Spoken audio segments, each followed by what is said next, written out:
What is going on, Casually FC? Welcome to another installment of the Call-In Show. The show we bring to you every first Wednesday of every month. Thank you for being here. I'm here with the panel of Curry Pirate. We'll probably have more people come along as well. And I am your host, Marshalldbdx, Casually FC, whatever you want to call me. Ladies and gents, we already know how we're going to do this. Go ahead and smash those like buttons. We're super close to our 3K subscriber mark. So if you haven't done so already, subscribe if you're new here. Be sure to check out the links in the description. Leave a comment down below your thoughts on anything that we discussed today. And also, as always, be sure to check out the memberships. There's 4 different tiers starting at 99p, and it all helps the channel grow. And you get some emojis out of it in the lowest tier, and then the highest tier you get perks like being here in the call-in show first before anyone else, so you get a chance to have your say, because these shows do get full after a while, and it gets a little tough to really talk and have a good conversation.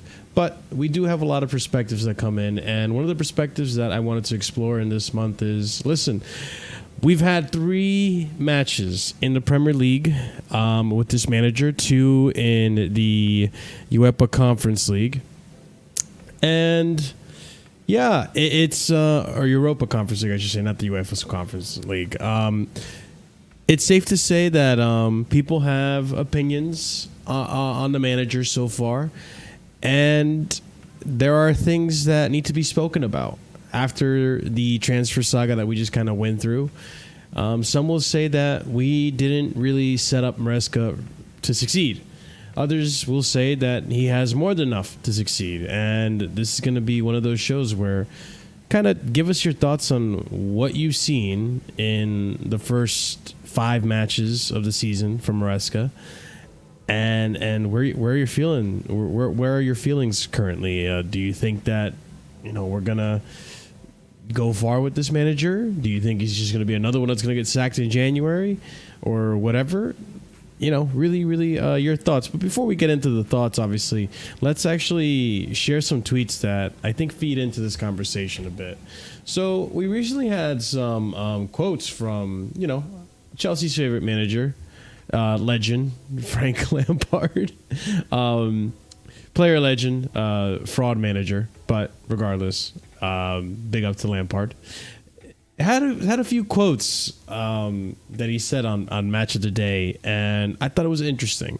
And then we'll look at some of the things in Maresca, or some of the observations we've made of Maresca as well. So Frank Lampard quoted saying, "Maresca is right. They aren't the same team that won the Champions League. I was there 18 months ago, a year ago. And it was a real low point from my point of view, because it didn't feel like the club that it was previously. Being successful for 20 years, a lot of that was environment and getting things right. I feel like they're on the way up, but there will be good days and bad days, I think, because of the squad. But there is a lot of talent, and if they can keep improving, especially at the top end of the pitch, they'll cause teams a lot of problems." Another thing here that was mentioned, and big up Hassan, another thing here that was mentioned from Jacob Steinberg is Enzo Maresca, Chelsea's new head coach, had asked for 2 positions to be strengthened before the end of the transfer window. He wanted a center back and a top number 9. No goalkeeper. I was surprised to see that a goalkeeper wasn't mentioned there. But we're looking now, transfer window's closed. We have to look at the team and what we have in front of us. And we have to ask ourselves, is this going to be enough to... I think it's safe to say everyone's goal this season is going to be to get to top 4 again. I think even the ownership have stated very clearly, like, that's their goal, top 4. So that being said, in between what Frank Lampard said in those quotes, as well as what Jacob Steinberg here is reporting, I'll start with you guys in the panel. Do you think that Chelsea have done enough for Maresca to have a successful campaign this season? I guess we'll start with Curry, since you're here. Sure. Depends on what quote-unquote successful campaign is. It would be top 4. Yeah, if you're saying top 4, you could say in a sense they've given enough, but it's not like 100%. Like if you had gotten, let's What do say, you a mean world by class, that? if you had gotten a world class center back or a different striker option, Oshiman or Tony or something like that. I know the fan base has now turned their tune around for Duran, which is hilarious because then we think the scouting is not good, but then these people scout these players and then we make fun of them and then they do well. So yeah, Of course. it should be enough. It should be enough. Especially attacking. Defensively, I guess we could be strengthening depth with something by January. Talking about depth, so he wouldn't be a starting person. It's a little tough to hear you, Curry. Sounds like you're a little distance from the mic. Sorry, is this better? I think so. It's Yeah, tin no, candy. But yeah, you're good. Sorry. It's better now. Yeah, like I'm saying, Anselmino's coming in January, so that's fit strength and for center back, like force. So we'll see how we do. So, yeah, you mentioned Anselmino.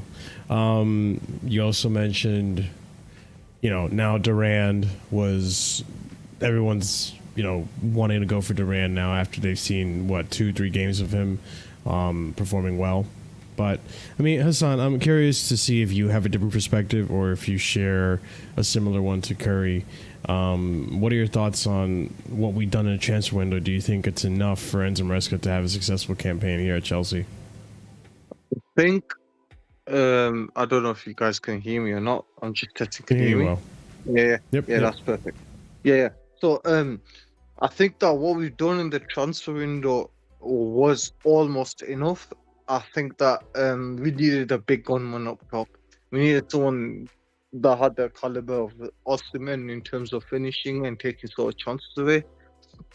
The reason being is because the team that we've got set up, even though they are kids, they can do everything right, but the final finishing product. And the problem is, right, when you don't have a big gunman, someone like a Haaland or someone like, I don't know, well, to be honest, even Arsenal don't really have a gunman, but they have experienced talent that can pop one from a distant away.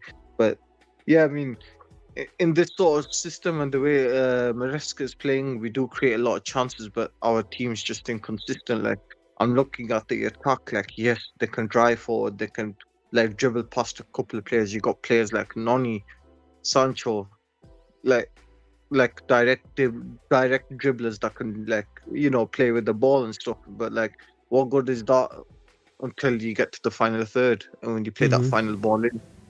And you've seen it against Palace. How many chances have we got? Like 6-7 chances to put in the back of the net. We're gonna have lots of games where we're gonna have 4 or 5 goals probably in one match, and then we might lose the next match. And this is the problem with having 8-9 sort of kids. And like, there's a reason why there's a reason that the saying is you can't win anything with kids.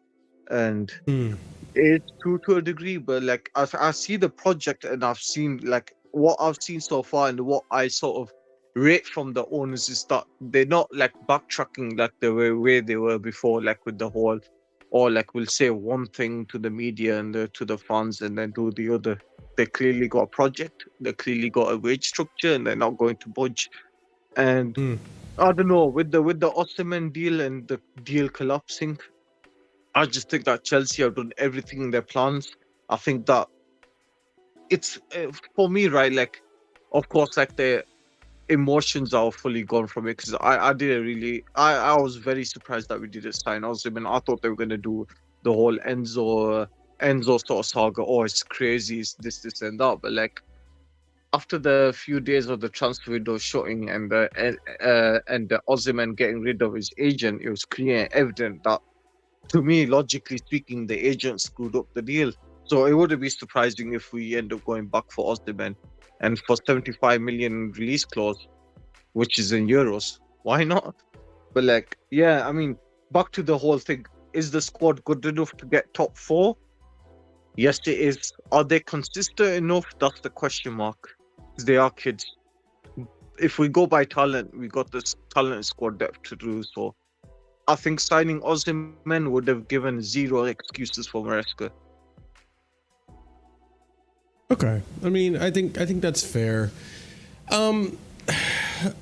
So before I continue with my point of view on this, just letting you guys in the chat know, this is the call-in show. I will be dropping the link in like about 5 minutes, 20 minutes to just kind of use the first 15 to 20 minutes to just kind of get the conversation going and get the topic rolling before people start to call in and have their own opinion and say on the topic matter. I think for me, when it comes to the transfer window, I think we had a pretty solid transfer window. Like for me, it's like a 7 out of 10, right? I think getting an Osimhen would have been a 9 out of 10 for me. The only thing that keeps it a 10 out of 10 is the fact that we still haven't, in my opinion, enforced the keeper. I think the keeper is a position that we keep overlooking season after season after season. Under Roman, under Bully, it seems like we're doing the same thing. Jorgensen has not really done much to convince me that he's going to be overtaking Robert Sanchez's position. So there's that, right?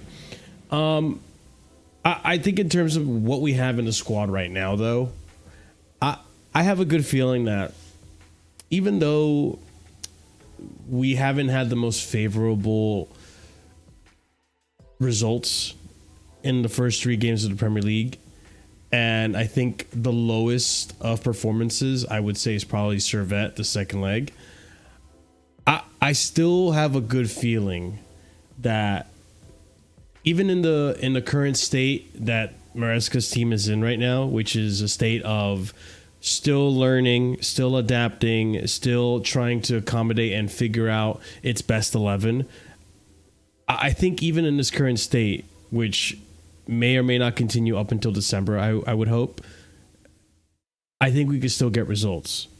Are we going to be consistently winning matches? Maybe not. Regardless of that, though, we're seeing teams around us. Aston Villa, who at the end of last season, people were looking at as, oh shit, like they're stepping up and they're becoming like almost a juggernaut of a team. Like they're a very, very formidable side that got themselves into the top 4 after not being in top 4 in God knows how long in its history. Unai Emery's coming in, doing bits with his team, and they're recruiting really well as well. You know, I can't think off the top of my head who they got in the transfer window, but every window they seem to really take advantage of it, and they seem to get some good players in. And although they did lose, wow, I'm blanking on his name, the CDM who was there for the hottest minute.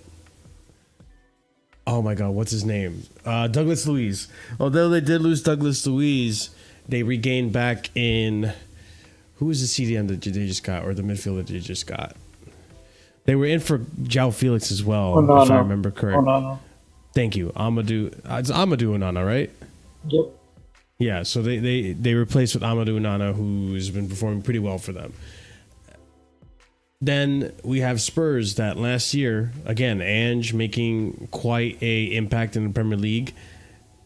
Now this season, he hasn't been doing so hot. Same thing with Aston Villa. Aston Villa not been doing so hot. People were bigging up West Ham. West Ham haven't been really that great of a team. Even Arsenal.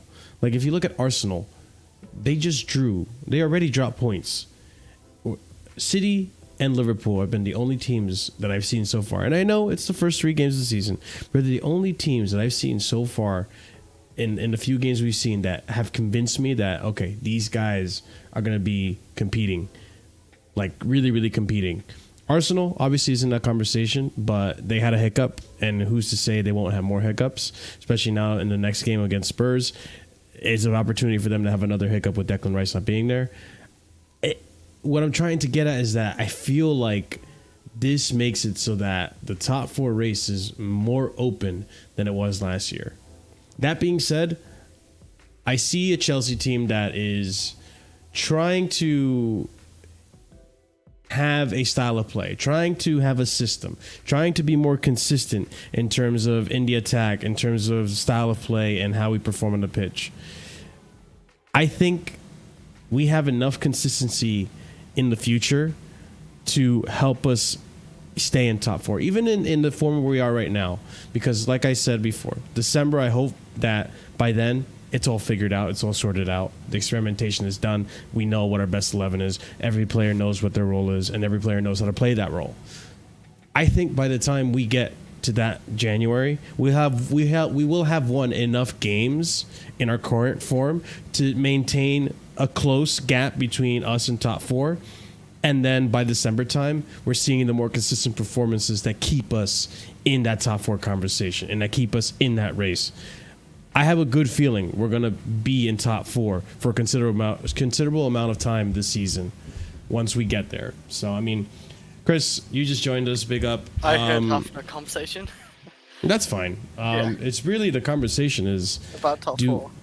About top four, but if we enforce enough in this transfer window for Maresca to get top four, and in my opinion, I think we did. I think even if we didn't get this many signings, I still think we did enough. Like, even if Conor Gallagher was still here, even if we didn't get a Renato Vega, I still think there was enough in that team to get a top four. There would have been troubles and hiccups, and there would have been a lack of consistency, I'm sure, because if we did lose a Cucurella and had to depend on a Ben Chilwell, that would have really stunk. But now that we have a Vega that can play in that role and invert, I feel better about the future of the club right now with this manager. But, I mean, that's my opinion. What about you, Chris? I mean, do you think we did enough? I think we definitely strengthened in our attack depth-wise. He doesn't have to rely on Mudryk on that left. We got Sancho. We brought him into our team now. Like, he said that he's sharp and ready, actually, for the season. Like, the first game back. Like, apparently he might be on the bench, I guess, to give him some minutes. But, like, we've got Neto, we've got Cole Palmer, we've got Nkuku. And I still think Nkuku's going to have a decent season this season. I know he's had the big injuries, but, like, he looked good when he came on against Crystal Palace. I think even Felix, he adds to that attack, and, he can get goals and assists. And you got Jackson. I think Jackson's done all right so far this season. He's got 2 goals. He's got 1 assist. I think the way our system plays as well under Enzo Maresca, how we attack, and our defense is starting to look a lot better too. Our 2 center backs are looking better. So if our defenders are looking stronger and our attacks are looking good and how we play, creating chances and stuff like that, surely the goals come. Yeah, I still think we'll get top 4 like in January time, like before the window hits. Like I think we'll be somewhat solid in that top 4 in December, January time. Anyway, I do think that too. It's just like we've not had the greatest start. Neither's a lot of teams like Tottenham down the same points as Chelsea. I think Man United, down less points than Chelsea. I think we're like 4 or 5 points, even some like first place, right? Still, I know it's only 3 games, but. It's not exactly like miles behind, are we? Like, it's not like we had an awful start so far. We had a draw, we had a win, we had a loss against City. The only team we lost to so far still is City. And yeah, like I think we're gonna get top 4 still. Yeah, I agree.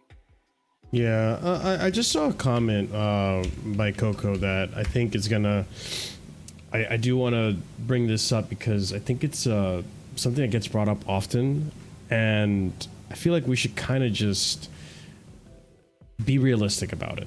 So Coco 624, big up. She says here, or he says here, in isolation, this window is a solid one, but think about the 4-window plan. But thinking about the 4-window plan, this was the last window, and we still have some gaps in our squad we thought we would have to fix by now. I have a feeling that people take this 4-window plan way too literally. I think when I hear about this 4-window plan, I think what the context was and what the notion is that, okay, we're going to do in 4 windows, we're going to have major buys, sells, and changes to the team. I feel like people read this 4-window plan and think like, okay, we're going to only have transfers for 4 windows, and then we're not going to transfer anything ever again. We're never going to do any transfer business ever again. That's it. I really don't think that's how it works. If you think that's how it works, then... You will see Chelsea slow down because hopefully a lot of these players do work out because you got Cole Palmer, he's set. You got Neto, hopefully he works out Chelsea. Hopefully Nkuku works out Chelsea. Hopefully Sancho actually, becomes a better player at Chelsea. And a lot of these attackers are young. They're like 22 to 24. Like, hopefully they do last and we don't really need to strengthen up. We do need to strengthen up maybe at centre-back And goalkeeper for sure, you know, we need to look at goalkeeper in the future and still, you know, get another striker in. But like, we still will work in the transfers. Like, people think we're done. We're not done yet. We're almost done, like completing this team. But there's a few more big transfers ahead, I think. And we're not getting no FFP, like, you know, punishment yet, like far as I can see. Yeah, and that's exactly what you're saying. It's I feel like obviously next summer we're still gonna do transfer business. I feel like in January we're still gonna do transfer business. I guarantee you right now, I'm saying it right now, ladies and gentlemen. When Chelsea enter the transfer window in January, whether we go for Osimhen or not, or in next summer, I guarantee you, the fucking, oh my god, I hate to say this, the CLEARLAKE deniers are gonna come out in droves saying like, oh, what happened to the 4-window plan? What happened to the 4-window plan? Like, what club doesn't do business in every transfer window? Like, what club doesn't enter any transfer window? Liverpool literally got Chiesa. So by default, they did business. Get one. They finally did cough up. Yeah, they do business. Like, every club does business. When you say the 4-window plan, I really think what they mean is that they're not gonna go crazy in these next windows now like they were before, like Chris was alluding to. Go ahead, Hassan. I didn't hear what you said. No, I was saying that a lot of clubs, whether they sign them in January or not, they set their deals up for the summer. So all they have to do is, like, a lot, like, this is what a lot of people don't understand. Even under Roman, like, you guys remember when we were going for Kai Havertz, Timo Werner and stuff, a lot of them deals were from January, where we had a player agreement signed. So the only thing that we had to do in the summer was put down the bid. So a lot of these clubs, they work in the January sort of window, whether they put official bid or not. That's up to the club, but it's really, really hard to get deals done in January. But what you're saying is right, that every single club still does business. Because how long do transfers and negotiations take? 6 months? A year? You know what I mean? So it's a massive myth that people need to do, and I think people need to actually like educate themselves more on transfer businesses and businesses in general. I just think people need to stop being naive. They need to be realistic about a lot of these things. Like, I feel like, and I said this a long time ago, right? Go ahead, Curry Pyatt. Sorry, two things is I think the 4-window plan was that we were gonna challenge in 4 windows. That's what they're saying. Not that we're gonna stop spending money. Is that they were saying through athletic articles that we were gonna be in a good situation to challenge for the league. And this team in 4 windows is not good enough to challenge for the league. Because you might have misprofiled your managers. And they might have wanted certain players to stick or buy certain players. Right? On top of that, I agree with what Hussein was saying, because that's how we got Nkunku. We got Nkunku, things decided in December for him to come in the summer. Same with Gusto. Gusto will be signed in January for him to come in the summer. And based on some reports, because Osimhen has a release clause, and like what I was telling you off stage, Marshall, was that the financial physical year for UEFA ends in December. So he could be able to match the wages, because that's why Osimhen has a break clause for January. And there's only 6 clubs interested in him for January, so we could make a push for January for Osimhen. Yeah, I mean, we could make a push for Osimhen. We can make a push for a lot of other players as well. I mean, especially because our net is almost 0, right? Like our net. Like, you fixed your mic. Yeah. We can maybe go for the real one, like a Serie A striker, you know. We could go for the real one. The real one who's consistent there. No. It's forcing. Jokeros. What are you going to say, Hassan? Never mind. Hassan? We lost him. I think he might be fixing. Yeah, I think he died. All right, well, anyways. Well knows. Chris, I'm back. Oh, wait, was I muted? It might be too expensive. Yeah. You were muted the whole time, yeah. All right, that was a big L. I was just saying that I just did the conversion and it's 63 million. So it's gonna be a no-brainer for whoever signs Osimhen. I feel like a player of that caliber is gonna go ridiculously cheap in this sort of market. I wouldn't be surprised if we go back in for him. It would have surprised me a bit. I wouldn't be surprised at all. Obviously, the ownership and the recruitment team are obsessed with him. They've been trying to get him to the club since last year. So for me, like, going back to this 4-window thing, right? I think first things first is this. I need to clarify something. Was this something Boley said when he first came in and took over, or was this something that was said when the recruitment team stepped in January of 2022 or 2023, I should say? I think this was a bold article. Say it one more time, guys. You guys Yeah. kind of both. Okay, you go, Hassan. No, okay. I think it was a bully thing. I think it was a bully thing. Okay. Like, by That's the other thing too. Like, obviously, a few things that need to be, I feel like, cleared up is because a lot of these things get muddied. And I'll be honest, with the way Chelsea has been run in the past 2 years, 3 years, a lot of things are going to get muddied. Obviously, I think this recruitment plan with the managers, it's a weird one, right? Because Win Stanley and Lauren Stewart didn't recruit Graham Potter. That was a Boley recruitment. That was a Boley flavor of the month signing. And obviously that was done ignorantly. That was done without any sort of plan in mind. It was more so like, yeah, you're not answering my WhatsApp messages. I'm firing you and I'm hiring this guy that looks promising now, you know?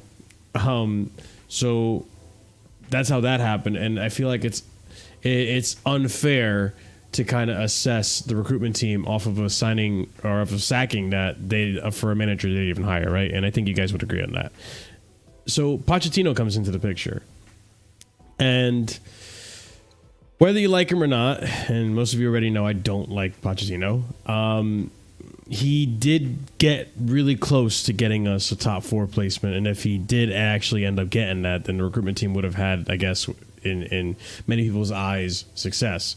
You still have people right now crying for Pochettino, which I can't believe that Bring him back. I can't believe the Chelsea fan base have become Spurs fans all of a sudden, Bring him where back. you're just gonna cry for Pochettino and your champagne football. I remember for years, even under Jose, these Tottenham fans were like, "Yeah, bring us back Pochettino. He was the chosen one or whatever." All this Last 5 games let me were suck your dick. Oh my It's god, so fucking good, Marshall. Pochettino. Marshall, it's because not the last 5 games, even Lewis had a stream yesterday, Goonie and this guy named CB, and he was like, dude, like last season, even though I didn't like Poch that much, I had different, he was kind of a Poch supporter. He's like, I had fun last season because he's like under Tuchel, we just played side to side. We had a good defense, but we were playing side to side and not scoring. Right, Someone really said that? Yes, at Lewis's stream, he was one of the panels. We had fun. I hate this. I hate this. No. Did we have fun? Well, 10-man so that's what Burnley? I'm Did saying. we have So fun there? Because that's the complaint. Right? This Maresca ball is boring. We're playing side to side. Same with Sarri. This is what happened with Sarri. This is exactly what happened with Sarri. This is boring side to side football. Why are we playing this? It's not Chelsea. Blah blah blah. Yeah, it's I hate our fan base sometimes because I know it's not the majority of people, but like we went through the same thing with Tuchel, where people were saying like, oh, Tuchel ball is so boring and he needs to go to, remember like there was huge conversations like, oh, he needs to go 4 in the back, we need to do 4 in the back, just 3 in the back system is so bad, it's so boring, oh yeah, this and that. But we were fucking winning games and we weren't conceding so many goals and we won a Champions League like that. So like it's like, I don't care how you fucking play football. I've never cared how you play football as long as you get me results. Pochettino ends up being the worst of both worlds, where you play unrenowned and dynamite, whatever the fuck, blitzkrieg bop football, and you don't even get me trophies. Kamikaze football, whatever. Yeah. Like you play terrorist football and you don't even get me results. Like that's the worst of both worlds. At least get me some results. Tuchel got his results. It wasn't the best football. It wasn't the most entertaining, I mean, but he at did the end have of the good day, football. like, what Like, happened? no, he did have good football. We created a lot of chances in the system, but we had people up like Kai Havertz, and I'm gonna say Timo Werner, We're missing a lot of chances for Chelsea, and even Mason Mount as well in the finals and stuff like that. Mason Mount lost, like missed those big chances anyway. So Tuchel did have good football. The only person who really had boring football was Potter. He was boring. That was boring football. But even Potter, like Potter is a victim of not having proper strikers. Yeah, I agree. But think about it. The amount of chances we missed, we were defensively solid, but Kai Havertz kept missing chances. Aubameyang needs to be paid $20 million for playing 5 games or something. I would still say we sat back a bit more deeper in Poch and even Enzo Maresca and even Tuchel. We sat deep, and every time we go up, Marshall, he bring on more defensive players on. I can't lie, Chris. I think the football at its worst was worse on the Poch than it was on the Potter. I'm not saying it's still. I think because we scored a lot more goals under Poch, right? That's what people care about. Yeah, I guess, but I remember I think the worst game I watched. I remember watching a full night of last season was probably the Sheffield United away game. That is worse than anything I've ever watched under Potter. I don't care. I feel like Middlesbrough was really bad too. I'm pretty sure Leeds was a really bad one, right? Was it Leeds? Where we ended up winning against Leeds, but it was so boring. And that was terrible as well. Mm-hmm. Yeah. Great time. I mean, Will, now that you're here, welcome onto the panel. Welcome to the call-in show, which, ladies and gents, if you do want to take part in today's show, the link is pinned to the top of the chat, the live chat. And, just come in, have your say. We're currently talking about Enzo Maresca's chances of making top 4. And I guess the question goes to you, Will. Do you feel that we have done enough this season in the transfer window for Enzo Maresca to have a successful campaign into the top 4? I'm going to answer I'm going to be political, okay? I'm going to be political. Go for it, my friend. I think we have a squad where he can have a successful campaign. Does that mean we get into the top 4? I don't know. It really depends on the other teams around us as well. I think we can definitely get in that top 5, and hopefully the coefficient goes in our favour. I think that's likely. So maybe I'm being a bit arrogant. I think we'll probably get around 5th and get UCL football with the coefficient going our way. That's what I think will happen. If I'm going, who do you think is going to finish above us then? A lot of teams. It's more that I'm a little bit uncertain about injuries, things like that. I think the top 3 are pretty nailed on. I think it'll be City, Arsenal, Liverpool, and maybe not in that order, but I think those 3 are the best teams. And then I think 4th will be the spot we fight for, with probably Newcastle, Tottenham. I'm not going to say Man United because they look absolutely crap. So maybe the Villas of the world, I think we'll be fighting with them. We can get 4th, definitely can get 4th. The squad is good enough to get 4th. But there's so much uncertainty with Chelsea. There's never a dull moment. There'll probably be a lot of injuries, like we've already seen with Gusto. We don't know if Reece is going to stay fit. Lavia's had a setback. We get more injuries to the attack. I'm a little bit worried, to be honest, because I don't think outside of our attack.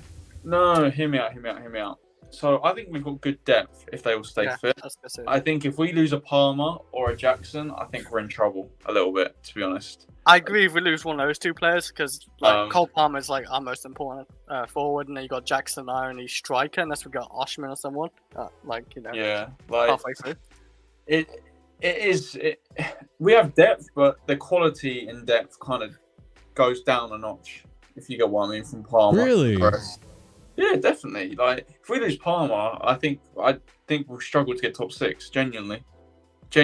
It's depending on how he's out for, though. Will, are you saying Cole Palmer out for a month? Over a month. Over a month and a bit. Over a month, you think that? It's depending who we got, though, as well. It's always the context. Say we got easy games in those months. It should be still enough of our depth. I'm not saying we're going to lose Palmer. I'm just saying I'm really uncertain. I'm just really uncertain. I do understand. Well, I have a question. You're saying for a month. If we lose him for a month, I think we're fine. We have Jalen Sancho. Sorry, I can't. You sound muffled, Curry. You sound pretty muffled. Curry's having some microphone issues today. God, I oh, know. I think we got some clarity in there. Jump Okay, on, well, jump back in. Maybe that'll fix it. Or maybe Yeah, change your maybe. output to your speaker. Yeah. maybe. Oh, there we go. There we go. There we go. No, There we I'm go. saying like Oh no. no No, matter no, what. put it the next thing- to your mouth. Wait, let Put it him next to talk. your I mouth. can't You're a even. lot lucky. Hey, yo. I mean, Go ahead, he was Curry. clear when he put it next to his mouth. Yeah, that did sound like he put it to his mouth. I'm using a speaker, whatever. I don't care. Oh, there we go. That's a lot better. That's better. That's He's better. a lot better. Anyways, so my thing is that like, if we lose Palmer for a month, it doesn't matter, because we have Jadon Sancho who can play in the middle. We have Felix who can play in the middle. We have Nkunku who can play in the middle. If it's for a month or a month and a half, I think we have the depth. Jackson, I get more. Jackson, I'm freaking shit scared about.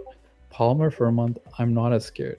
Like, we literally got Jadon Sancho who plays as false 9 / can play 10 and winger options. Same with Nkunku, who's better at the 10, and for João Felix too. Well, but I get you for Jackson. I agree with you for Jackson.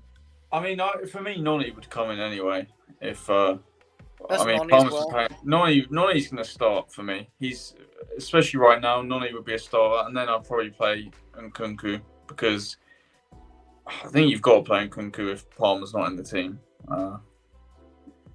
I think People are writing off Nkunku 3 games in. It's really funny to me. no, but I saw a lot of like in Cuckoo like last 10 minutes. He only had like 10 minutes to play. He created one decent chance and one good chance into the box. What got slightly deflected. He almost changed the game massively. And I think with Nkunku, maybe it's gonna take a little bit of time, but like I think he's gonna be starting this team. Like say like give it 5 games, 6 games into the season. We start seeing him play better. I mean, I'm not ready to put my full faith into Jadon Sancho yet. So I'm not gassing him up. I think we just gotta build him slowly because he's had obviously not a great time. He doesn't look match fit, so I'm gonna get. Do you know what? Realistically, this is from my expectation. I'll give him the season to get into fitness and to actually prove him. I'll give him the season. I won't be too harsh on him until the end of the season because he doesn't look fit. I'll be honest. He doesn't look that sharp. So Maresca say he's fit. He might be fit, but I'm saying I don't trust him to be match fit and match sharp for what we need right now to be a starter. Yeah. I'm not convinced. I wasn't really convinced with him on his Dortmund loan. I thought he had some good spells. Didn't think he was great every game. His time at United was a nightmare, which is half his fault, half isn't. So we'll just see what happens. I tell you what though, I'm not really worried about attack injuries, but if we lose like even like a Colwell injury, or even a Correa injury, because he's the only real left back we have. I mean, you can say Vega, but like I feel like Vega could fulfill a role. He might, but it's asking a lot still. By the way, I can't expect all the best top level. Let's say that. But if Colwell goes the way he's playing as well. Come on, guys, we got Ben Chilwell. No. Oh my God. But I don't think Disasi can fill in Colwell's shoes this season. I don't think even Tolson. So I'd be more worried about centre back injuries. You'd probably have to play. You'd have to play Badia Shield, and he looks strong. No. I'm more worried about centre backs if actually our 2 centre backs get injured, like for but we have Vega there, so I think it's fine for the left if centre Vega back. can For the play, right centre back, technically can play centre back, right? Yeah, for the right centre back, I'm scared. After Fofana gets injured, it's fucking Disasi, dude. Yeah, and I'm not feeling it with Disasi. In a time when the right back is inverting and this guy's basically gonna be covering wide spaces, I am fucking shit scared if Fofana gets injured. Until Anselmino comes in January, if we do decide to do that, I am scared for my life. That's what I'm really concerned about, our position in the table. Like, they have big injuries. But let's hope not, right? Because I think the way Enzo Maresca is using our system, and not system, rotation and all that, I don't think we might not get a lot of injuries. I think he's rotating pretty good with the Conference League and the FA Cup. So far. He's not afraid to use his weaker team, and he's got the depth to do it as well. Like, he's not going to use his main lineup, and he's going to change centre backs in the Conference League.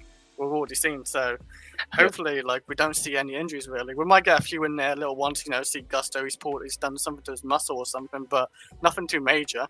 Nothing to be Hopefully, worried he about. rotates goalkeepers soon. Yeah, well, he does rotate him, doesn't he? Hopefully, he does in the Premier League, Chris. Yeah. But I have actually some tweets here that Curry Pirate was, generous to provide us here.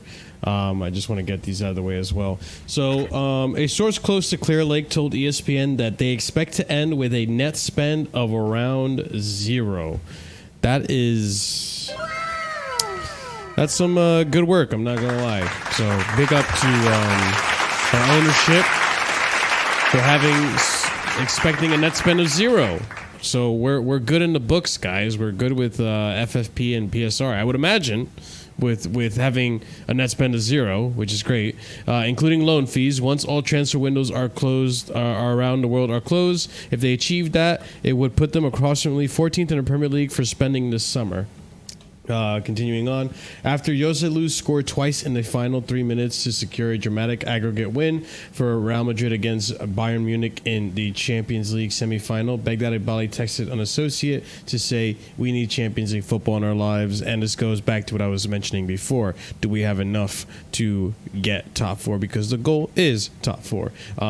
James Ollie here continuing on. Sources suggest Enzo Maresca been given a soft target of returning the club to Champions League by means of top 4 finish in the Premier League or a win in one of the domestic cups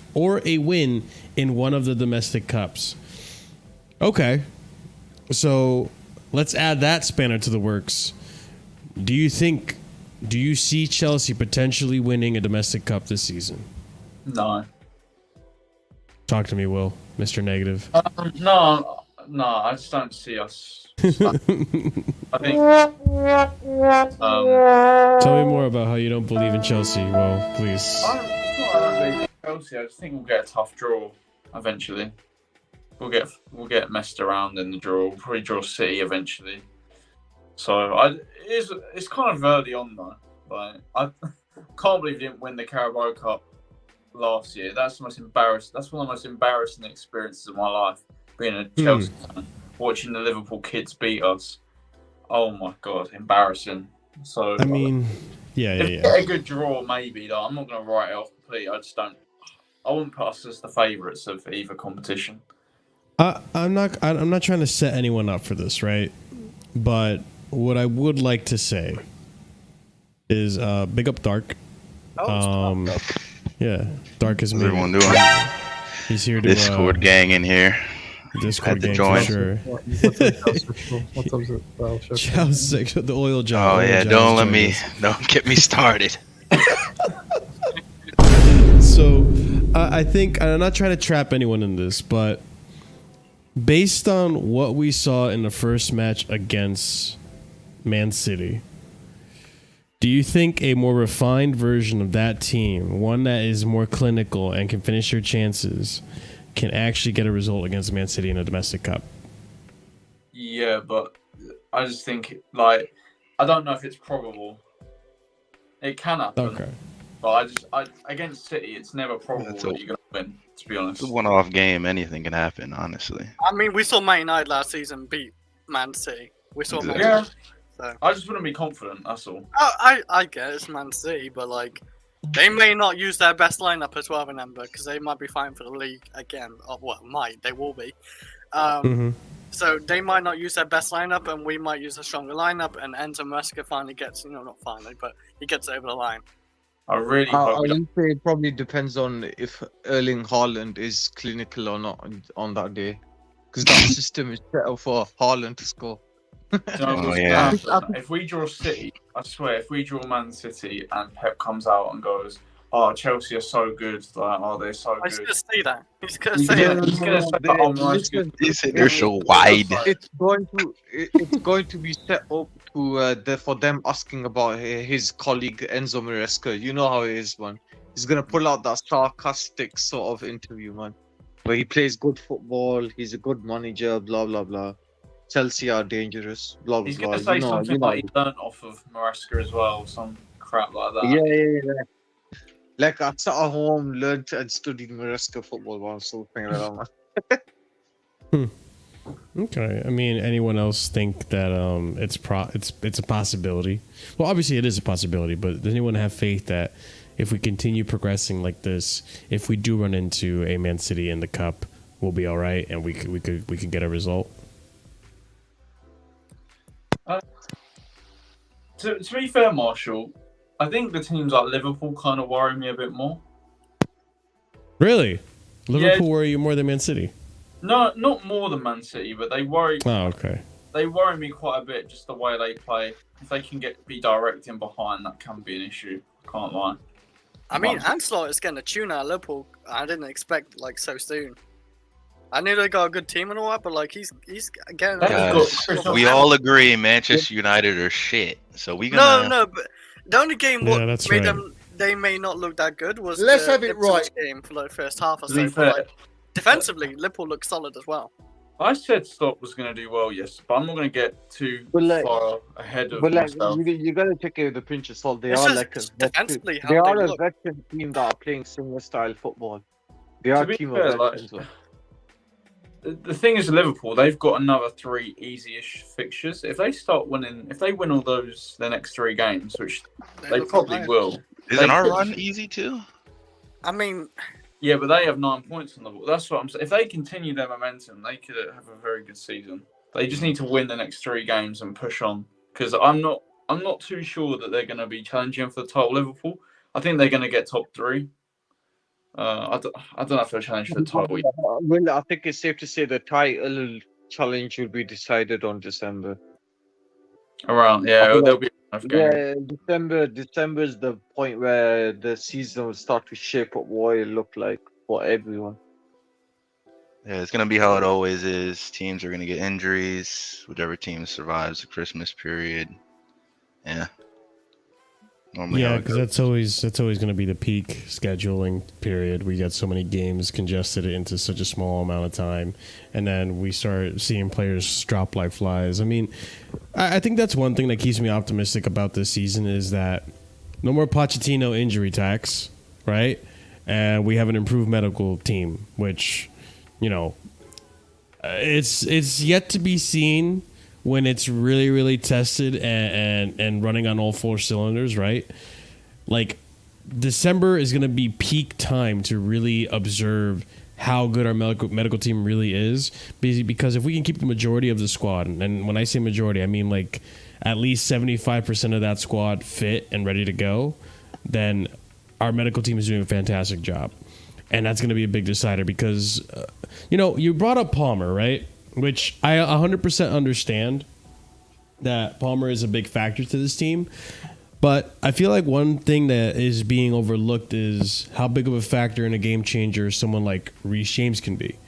Like, I know he's not available, and I know fitness is going to be a big, big factor for him this season. But when he is in the squad, we have seen him just put the team on his back and just carry it. So I think we do have like 2 determining factors that if we were to lose a Palmer, hopefully we have a Reece James there that can also take a game by the scruff of the neck. Don't you guys agree? I'm not worried about injuries. We have 2 players in every position in attack. Defense is where I'm worried about. And yes, just seeing Gusto drop down, I'm getting flashbacks, man. We need a reliable player at that position. It's not good. I mean, I know Gusto's out. Go ahead, Curry. I'm done with Reece James. I'm done with Reece James too. Why are you blaming him? I'm done. No. No more chest straps at the bridge, Chris. Wait, I'm sorry. I thought you said you're done with Chelsea. I thought this is gonna be Fucking minerals, bruv. Done with James and the minor This hamstring guy's done. He was supposed to be secretly out from management. Goddamn, he'll be Chris back is already after- like. Let's go backstage then, yeah? We'll go I was on backstage. mute. He'll be Yeah, back I was after on mute. And international I break, just guys. And then based on reports, he's not going to be back for even training for a couple of weeks. I'm fucking done. He's Bro, gone we all for the knew summer. this. He's gone once again. Fuck off. Fuck off. It's been gone. He's gone for August and he's gone for September. Get out of my fucking club. I'm fucking done with this injury-prone boy for the past fucking 3 seasons. Oh my toes! Off my club. I'm so done. He's not captain material. That's why. Damn. It's time to go! Why is Enzo Fernandez not captain? Because your dumbass can't fucking stay healthy for this fucking one game after the season starts again for the 3rd fucking season in a fucking row. I am done. I am done. Let's with have it right. I'm done with this guy being, if he's back healthy, he's always injured. He's always on the bench. He's our best player, but he's always injured. I'm done. He needs to fuck right off. I'm So him next can I say something real quick, Chris, before you go? Right? Listen, I did see the article that Matt Law wrote, right? That he's not going to be ready when he comes back. But I listen. Even though Matt Law had to do a lot of let me fix our reputation over the summer and was getting everything right, I still think there's a little bit of that. I'm anti-Chelsea Matt Law in there, and I feel like he did need to spark up a few interactions with that tweet. So I'm taking it with a little bit of a pinch of salt. I feel like Reece James should be and will be ready. I think maybe there's like a spin-off of words. I think there's a spin-off of words of Matt Law. But he's been gone for like 4 weeks, and that's why, because of the suspension. Of course, he's not going to start next game. So I think Matt Law is just doing what he does. No, Chris. Well, he should be ready. Slight injury. It's precautionary. It's just you remember that? I remember that. Training, by the way, he's been No, training. he hasn't, Chris. He hasn't been in training, Chris. He's been at the gym. Stop this waffle. He's not been in any of the training videos. What the fuck are you smoking?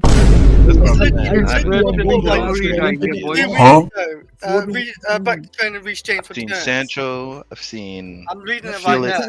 You can send it, Chris, and I'll put it on the screen. Chelsea's not gonna fucking highlight him. I haven't seen our captain there. You know, you normally is giving you that one eyebrow raise in all the videos. I haven't seen him. Just Cash Machine is not gonna highlight being back in training in any of the videos, even if it's a small clip. Are you high, Chris? He's not in team training. He's in individual fucking training again because he's not good enough. He's not match fit.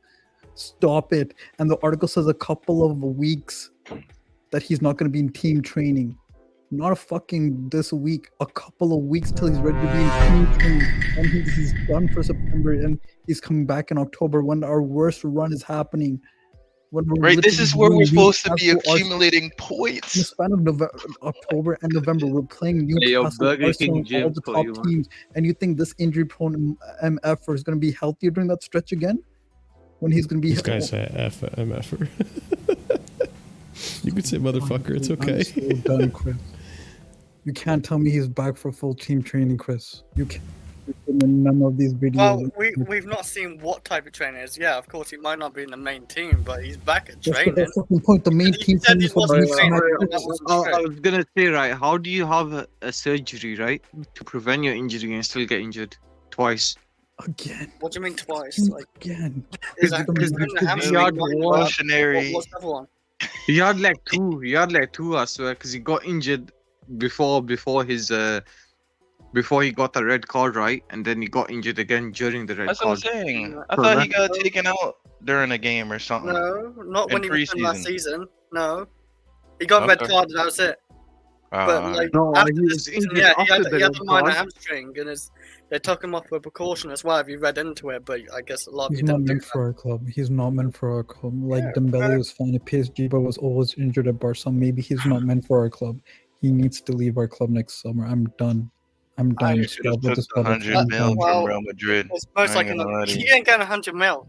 We should have. I don't give a fuck. Give him for 60 mil. Fuck off. Bro, honestly, I have 45. You know what I'll pay that money for? I'll buy Frimpong from Leverkusen. You ain't buying Frimpong for 45 and time. Gusto's gonna be with him on the 60. I'll buy him for 60 because we're gonna sell him for 60. I don't think that's sound for 60 still. It'd be like 80 knowing it. They'd probably overprice it. I don't give a fuck. He's Just not send worth Christian 80, Ping Chris. Pong. He can't Yeah, even 60 play. The, 60 I told you how many 60 times. Can he even get 5 games in a row, Thank Chris? you. Thank you. He can't get fucking 5 games in a That's row, not bro. about- No. You was talking about Frimpong, I was talking about Frimpong, but now you're bringing wrong with this guy? No, I'm Don't still have on to Reese. you guys. I'm still on his. I'm still on that. So done Like, with which one is it you're that. talking about? Stalin or Bayern?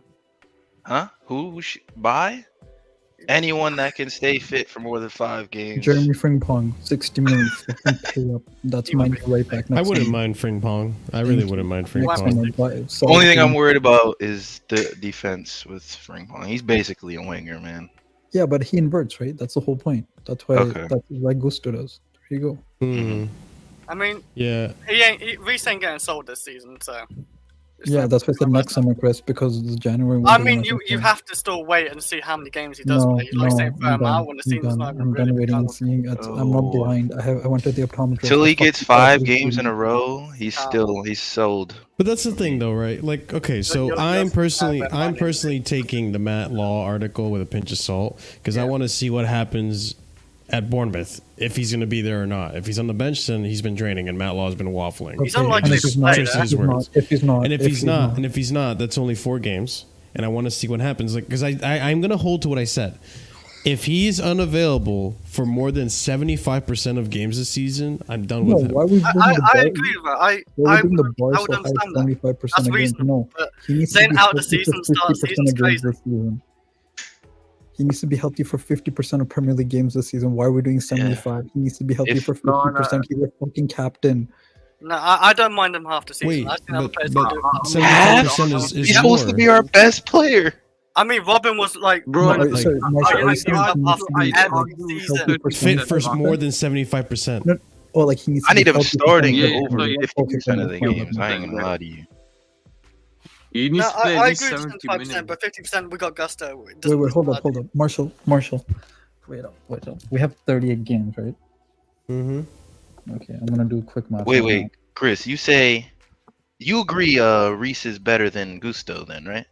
So if he's better, he I don't should be know. playing more of the It's games. not about no technical, but like ability and all Around that. 20 And Bro, right? if he Like, if Reece he was breaks the worst. down, that's like But if he's better, injury-wise, he should be like, playing. yeah, he's one of the worst to get the he's not usable for the last 2 seasons, of course. But I'm gonna wait this season. If he can play half the season, Marshall. I'm good with it. I'm good. Marshall.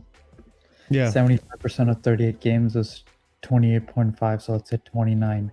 This man exactly. can only miss 5 more 10 games. Yeah, pretty much. He can That's what I only mean. miss 5 more games. Because here's the thing: if we're being realistic, right? Like, most players do get hurt throughout the season, right? Like, there's very few players that we've had in the history of Chelsea that have been, fit for all season. Like, Enzo Fernandez is one of those players that Mason Mount. even he, like, Mason Mount was one that was always available. Gallagher was one that was always available. Enzo Fernandez was hurt or missed 1 game. I think it was an FA Cup tie he missed last season, and he still had the hernia and everything. Disasi was pretty much available for almost every game last season. So, like, there are a few players that can stay fit for the whole entire season. But Reece James, if I'm being realistic, if he's gonna escape these injury-prone accusations, he needs to be fit for more than 75% of games. What I'm saying there is that and I don't mean just the league, obviously, because we have more games than just the league. We're talking domestic cups, FA Cups, so the math gets a little bit more complicated there, Curry Pirate, but it's about 10 games that he can miss for me to be convinced that, okay, he's okay now, we can continue on with this guy. So right now, it's not looking good. It is an issue. And like I was alluding to before, the whole reason we even got on this topic is that we're talking about what happens if we have a player like Cole Palmer injured. Then that's a big X factor that we're missing in our team. He's a big game changer. I agree. Reece James has been unavailable for so long that we have forgotten that Reece, before Cole Palmer was in this Chelsea side, Reece was our X factor too. And he's been gone for so long that we've forgotten that he's actually even an X factor. Cuckoo was supposed to be the X factor. Hey, yo, this guy, bro. We should forget because it's not his number. He's never healthy. We should forget because if we have in our game plan that we have a Reece James in the back of our pocket, we're going to be in a disadvantage in the league because that's an X factor we always, most of the time, never have had for the past 2 seasons. 2 years ago, he missed 130 games or 130 days. This last season, he missed 200 fucking days for injury. 200. He went worse last season. I'm not counting that X factor. That X factor does not exist to me this season. He will not exist until, like you said, Marshall, he plays 75% of games. Man, Chilwell used to be an X factor. We can get an X factor somewhere else on the pitch. It doesn't need to be from right back. It doesn't need to be from right back. Yeah, Chilwell was an X factor for a whole last 10 games, man. Let's be serious here. He was on the Chilwell train, Marshall. Let's be real. You were. I was. That's the same amount of games. I mean, yeah, Lavia cost 60 million. He's injured again, and when's he back? Hey, man, Reece might be as injured as Chilwell, and we want Chilwell out. But this is the thing, right? Like we're talking about X factors, but this is the thing. We're talking about X factors, Chris. Like Lavia, I understand Lavia's a great player, and we're really excited to see him play this season. He's looked scintillating, but we've not established a full season of Lavia to say like, bro, when this guy's in the team, we win games. When Reece James is in Chelsea teams, we primarily win games. Just no one else. Wait, yeah. Can I address Vic's We have players now. Comment, if you don't mind, Marshall? Vic's comment about Lavia, please, if you don't mind highlighting it. Yeah, here we go. Thank you. Vic, you know the season before last season when he missed the entire season, he was healthy for all 38 games, something Reece James hasn't done for 3 years. I mean, including this, is this the third year? Because the 3 years ago from like this season, he was actually playing 39 games. Yeah, this is the 3rd season, Chris. Yeah, okay. If you include this 3rd season, but I mean, Lavia's injured this season too. Again, like Reece. And the season before he was healthy, and Reece James was injured for 130 days, and the last season was injured for 200 fucking days. While Lavia 2 seasons ago was healthy for all 38 goddamn Premier League games. Yeah, well, if he can play 20 games in the league, I'll be fine with it. But you know, I agree. But Dark, going back to what you're saying, right? Like we have better players now. I get. Well, not actually. Okay, I don't think you even said better players. I think you said we have more. I said better players. Oh damn. Okay, more. So or in the attacking areas, yeah, we don't need to rely on a right back to create. I'm not gonna lie to you. I understand that. That's true. But like, it definitely helps, right? Just like Liverpool don't necessarily need a Trent Alexander-Arnold to win their games or help the team win. But when he's in the team, bro, he's there and he's like helpful as hell. Just like Reece James, I think is helpful as hell. Let me ask you this, because other than João Felix, game recognizes game, right? So when it comes to when it comes to overall general good football players, would you consider, let me say, like Pedro Neto better than Reece James? No. Okay. Would you consider Enzo Fernandez better than Reece James? No. Caicedo? Okay. And we're talking like just now overall, we're getting close. We're getting close we're talking there. just like overall, like this guy is like good at everything kind of thing. Yeah, you know what I'm saying? Okay, I'll give Caicedo a close second. I'll what about Nicholas Jackson? Would you say Nicholas Jackson's a better player, footballer? No. Exactly. So you see what I'm trying to say? Like overall, Reece James is a really good football player, and he adds to the team. Like I get what you're saying. We don't need to rely on our our right wing, our right back to be creative and win games. But when he's in the team, you can recognize that he's such a good player that, bro, this guy can help us win games more consistently. I think a creative right back could actually be like the difference between us picking up a lot of points and not at times. Really? So you're of the boat that Reece James could be a big difference. There's definitely moments where I'm not saying Gusto has a bad delivery, by the way. I'm not saying he does it all. We've seen a lot of good deliveries, but there's been some moments where Gusto's ball in the box has been slightly off. It's kind of cost us at certain moments. Whereas, like, if it's a naturally creative right back or someone with a more refined delivery, that it can build up, like the moments that you miss or the chances you miss due to like non-perfect deliveries, you know. So I think you don't need a creative right back, but it does help. I think, as you said, with Liverpool, perfect example.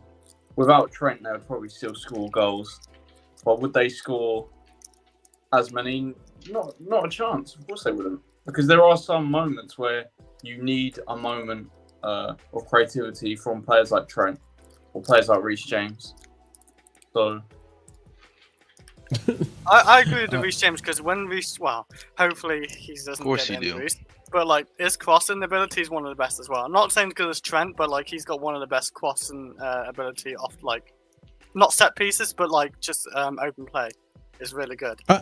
You know, I just deep something. Do you guys think, outside of the crossing ability, we've not seen enough of that sample size wise, but we know he has decent passing ability. We know physically he's a specimen. Hold on now. I don't think you know who I'm talking about. He's versatile in his positions. Do you guys, this is just a thought, right? You can entertain it or not, but do you guys think that Renato Vega is low key a profile that's going to be similar to Reece James? no. Hard to say because we ain't seen enough. Hell no. And I don't. I'm not gonna lie to you. On the ball, he looks decent. By the way, He's just a destroyer, man. I ain't gonna lie to you. He's a destroyer that's got good feet. He's got good feet. Yeah, but how old is he? Like 21? Reece. It's really hard for me to compare people to Reece. I mean, yeah, Reece has got a very good ability. Shooting wise, Reece is really good. Passing wise, he can literally ping up. Reece does have it all, man. Shooting, passing, This vision, is true. The shooting. body. I forgot about Reece's shooting. Never mind. Like, yeah, Reece has really good shooting. But Renato Vega is really physical as well. Like he can He's easily like a shrug Reece, people yeah. up. I can see that. But like, So he's ability-wise, defensive. nothing. He's defensive. He's a destroyer. Like Dark was saying, he has passing ability. I don't know if he has the crosses that Reece has or the shooting ability. Or the But like big ping passes. in the defensive aspect, he does have big. or he the has chest ping- trap. He. Huh? That's Really true. let it go, Dark. I totally Get his chest out of your mind. But I mean, I can see Renato Vega being of a similar profile in some aspects. I do want to see what he can do in front of a net. I do want to see the crossing ability. But I get what Chris, you he mean. does have the passing ability. Yeah. He does He's have got the passing engine ability. too. I don't. To go up and Marco, he's down. David Luiz. I think he David could be a very Luiz. good inverted fullback. Right, Luis. I think that Vega is. I think he's a system player personally. I think he's David Luiz. I'm saying David Luiz because David Luiz was good at pinging a ball. He was good at covering white spaces, and at some points when he played for us, he played as CDM, which is every position that Vega has played in his life, which is center back, at times left back, because he was Calafiori's replacement after Basel sold Calafiori, and he's played CDM. And actually, he fits Maresca's system better than Reece James to me, because he inverts better. Really? You don't know that yet. I can't lie. You don't know that yet. No. That's the craziest No, thing. I let the David Luiz. I let the David Luiz comparison slide, but that Reece James comment, man, I can't And lie. Reece can play anywhere in this system. I'm not gonna lie. He can play I the think center back. Reece- He can play the right back.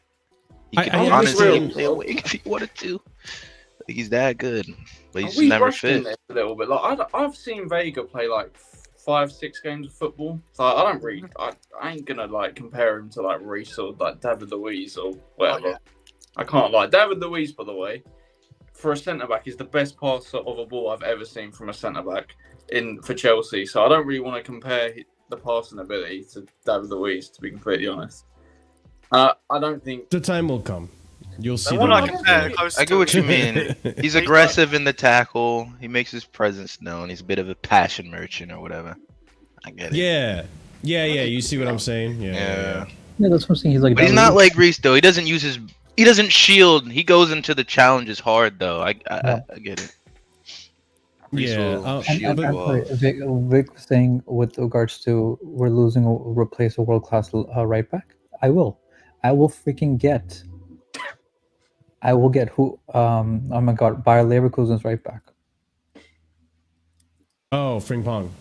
Thank you. 60 million. I sell Reece James. I literally How get do you know he's another 60 right mil, back. though? Until he rejects us. Has he got a release clause on 60 mil? Am I missing? No, but they'll probably sell him for that much. It's freaking Germany, bro. Until we offer him like Say a Germany, grand but a like, week. how much does Sancho sell for? How much did what's his name? Jude Bellingham sell for? Chris, we're gonna offer ADB was 60 million back We're gonna years ago. offer. We're gonna offer Frimpong £4 million a Yeah, year. dude, and Holland was 60 million. And Chris, Holland was 60 million. And, Yeah, because I'm pretty sure and- there's like weird deal behind all that. That's why. yeah, I'll but be and, wrong. If And they pay a Frimpong lot. has another great year, he ain't going to Chelsea. I'll be honest. I'm Not just saying, like- Jadon Sancho was 70 something million, and yeah, like I don't know if it's the same level as like a Well, guys. Is this like really that big of an issue? Really, like, really, is it? yeah. Is Yes, it though? because we No, only have no, one I'm right not. I'm not thinking about it. There's no point thinking about it. Bro, what you Yeah, mean? Gusto just went down. Yes, it's an back. We only have one issue. right back. No, We only have one right back. Yes, it's an Reece James issue. is always injured. no, We you one have to right wait back. end of the season realistically. Then you assess it then and see No, how much Reece has bro. played. You're saying No. throw him out now is no, just no. crazy. Waiting, End of waiting season, any he longer can play is 25 too games potentially. too long, bro. We need to Maybe fix. Let's plan for the long route. Yeah, the long run. Yeah. I just want people to keep the same consistency if Gusto keeps getting injured. Okay. If everyone does that. Oh, I will. with Oh, any oh, player, for sure. any player will, any player. If I don't want Reece any of James- these injury-prone fuckers in my team anymore. I don't give a If fuck. Reece James, yeah. If Reece James leaves the football Let's club, have it yeah, right. If Reece leaves the football club, I am campaigning to get Cole Will as captain. I'll be relentless. I'll be insufferable. I'll Stop. protest outside of the bridge. Well, I will make sure Levi It's gonna be Cole Will Enzo, is well, captain. You want I Zesty swear. Well as our Fucking captain? minerals, bruv. Oh, I swear man. to God. All the Enzo. Cole haters, you will be calling him captain if Reece James leaves his football club. I hope you know that. I'll You make know sure what? it happens. Just for like that sake, Problem because Anad's text. not a big Colwell fan, I would love that. I would love it. You can It's hold it at that point. I'm gonna But- wait for the Do you season guys- to go. Do you guys think it's? I mean, I feel like we're. I get where you're coming from with the right back situation, but I feel like people are just overlooking the fact that we could just move Cucurella to the right back and just shift Renato Vega to left back we really until could. either of them Yeah. are fit. Marshall, you say that, but in the Europe, I mean, in the conference, you know who's been playing a right back, even though we have a young academy kid Axel who had, Disasi. who had a decent cameo on Josh Ashenpong. Axel. Oh yeah, Dis- Action Pong is another one too. Yes, but he doesn't play him. Oh, But he okay, but doesn't hold play on, him. and I still hold to this, right? Like you that's can't Conference League, convince by the me. way. Like no one can convince me otherwise that this is what's happening until I get proven wrong.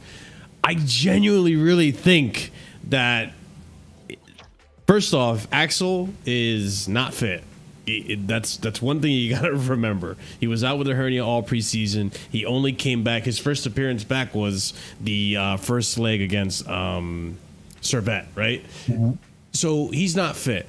But I'm also 100% convinced that that team that we see in the Conference League is a B team, and that is the B team set in stone. Like they're just going to be and given Clunky's minutes on the B to. team now. Marshall, I Okay. agree, but you know who's What has not part of the B happened? team? Oh, Ashton What has Pong. happened? Josh Ashenpong is Good not to part of the B team. The stock is the right back. And that's his Don't weakest praise position Cuckoo. is right This back. fan base are gonna completely love him when he scores. Like he's gonna score, everyone's gonna love him. I'm And then gonna he'll talk win. shit till he scores. Like All right. genuinely, He has twice, I'm not but even- Penalties. I've for never sure. been Nkunku's biggest fan. I like him. I think he's a good footballer. Yeah. But everyone was telling me Nkunku's like the next best player in his team, and now they've all turned him within 3 weeks. What the heck? What's gone on? Well, that's because Reactionary. That's because Hey man, it's the Felix it's effect. Twitter. They're scared of Felix. Ah, Felix is here, man. they're shaking in their boots. Well, I'm telling you. What's I what's mean- wrong about with Cucurella right back? He played it last season. He played it Yeah, well. and he Yeah, played he's it pretty not well. bad. Yeah. I He's mean, better we than- say this Yeah. last year, Yeah. right back. Wait a We're only second. seeing our Conference League, and that could be And just also his would- level. We're not I would doing just want to Koulibaly. trade owner, I would get ping Are pong. we? I Oh would, my but I don't God. have the money, buddy. I'm not a billionaire. trust me, if I was, I would be getting ping pong, and Reece James would be on the chopping block by next summer. I mean, this is why fans saying owners of clubs. Let's 100% not do. Well, you could probably put Buddy Sheila in there. I right now, Buddy Sheila is kind of a lost cause. But yo, can we please get this idea out of our heads that Disasi is absolute trash? No. So much so that we're saying Koulibaly is better than him. Look at this because at least Buddy Ashil. I'm sorry. Buddy Ashil, yeah. Buddy Ashil at his best for Chelsea is still better than Disasi at his best for Chelsea. So they can both go. I really don't care. I'm not defending either. But Disasi has been so much more consistent than Buddy Ashil. No, they're both. Bro, I'm not gonna lie to you. They're looking real funny in the light, man. They're looking real funny in the light, bro. In the light is crazy, bro. Disasi, Disasi. What do you mean by that? Disasi is very consistent at dropping 5 out of 10s. Realistically, very consistent. Average all last season by that Man City game, yeah, and maybe about 4 games, 5 games towards the end. I don't care. I really don't care. What a waste of money. What a waste of money. When Disasi is playing at center back, outside of the Man United game and the West Ham game, where he got done by Antonio, what other bad game was a standout for Disasi? The game where he's been exposed. He's been exposed. He can't defend in that the wide areas. That own goal game is the United game, by the way. Looking like Maguire. No. I'm sorry. That was the Leicester game. I'm sorry. That's what I meant. Marshall, bro, I can't. Even against like Newcastle, when Buddy Ashil also fucked up, average. Just like so. He's not dominant at all. He's not quick. He's average on the ball. He's slow. The best attribute he's got is probably his passing. Like that's not even that good. I mean, it's okay. It's okay. He was just like, when I think of Disasi's positives, I think of the City game and I think of him celebrating in the crowd. See, passion merchant. I'm telling you. Didn't he ever really? I forget what game it was. It was a standout game where he was pretty much man of the match. I can't remember what game it was. That was City.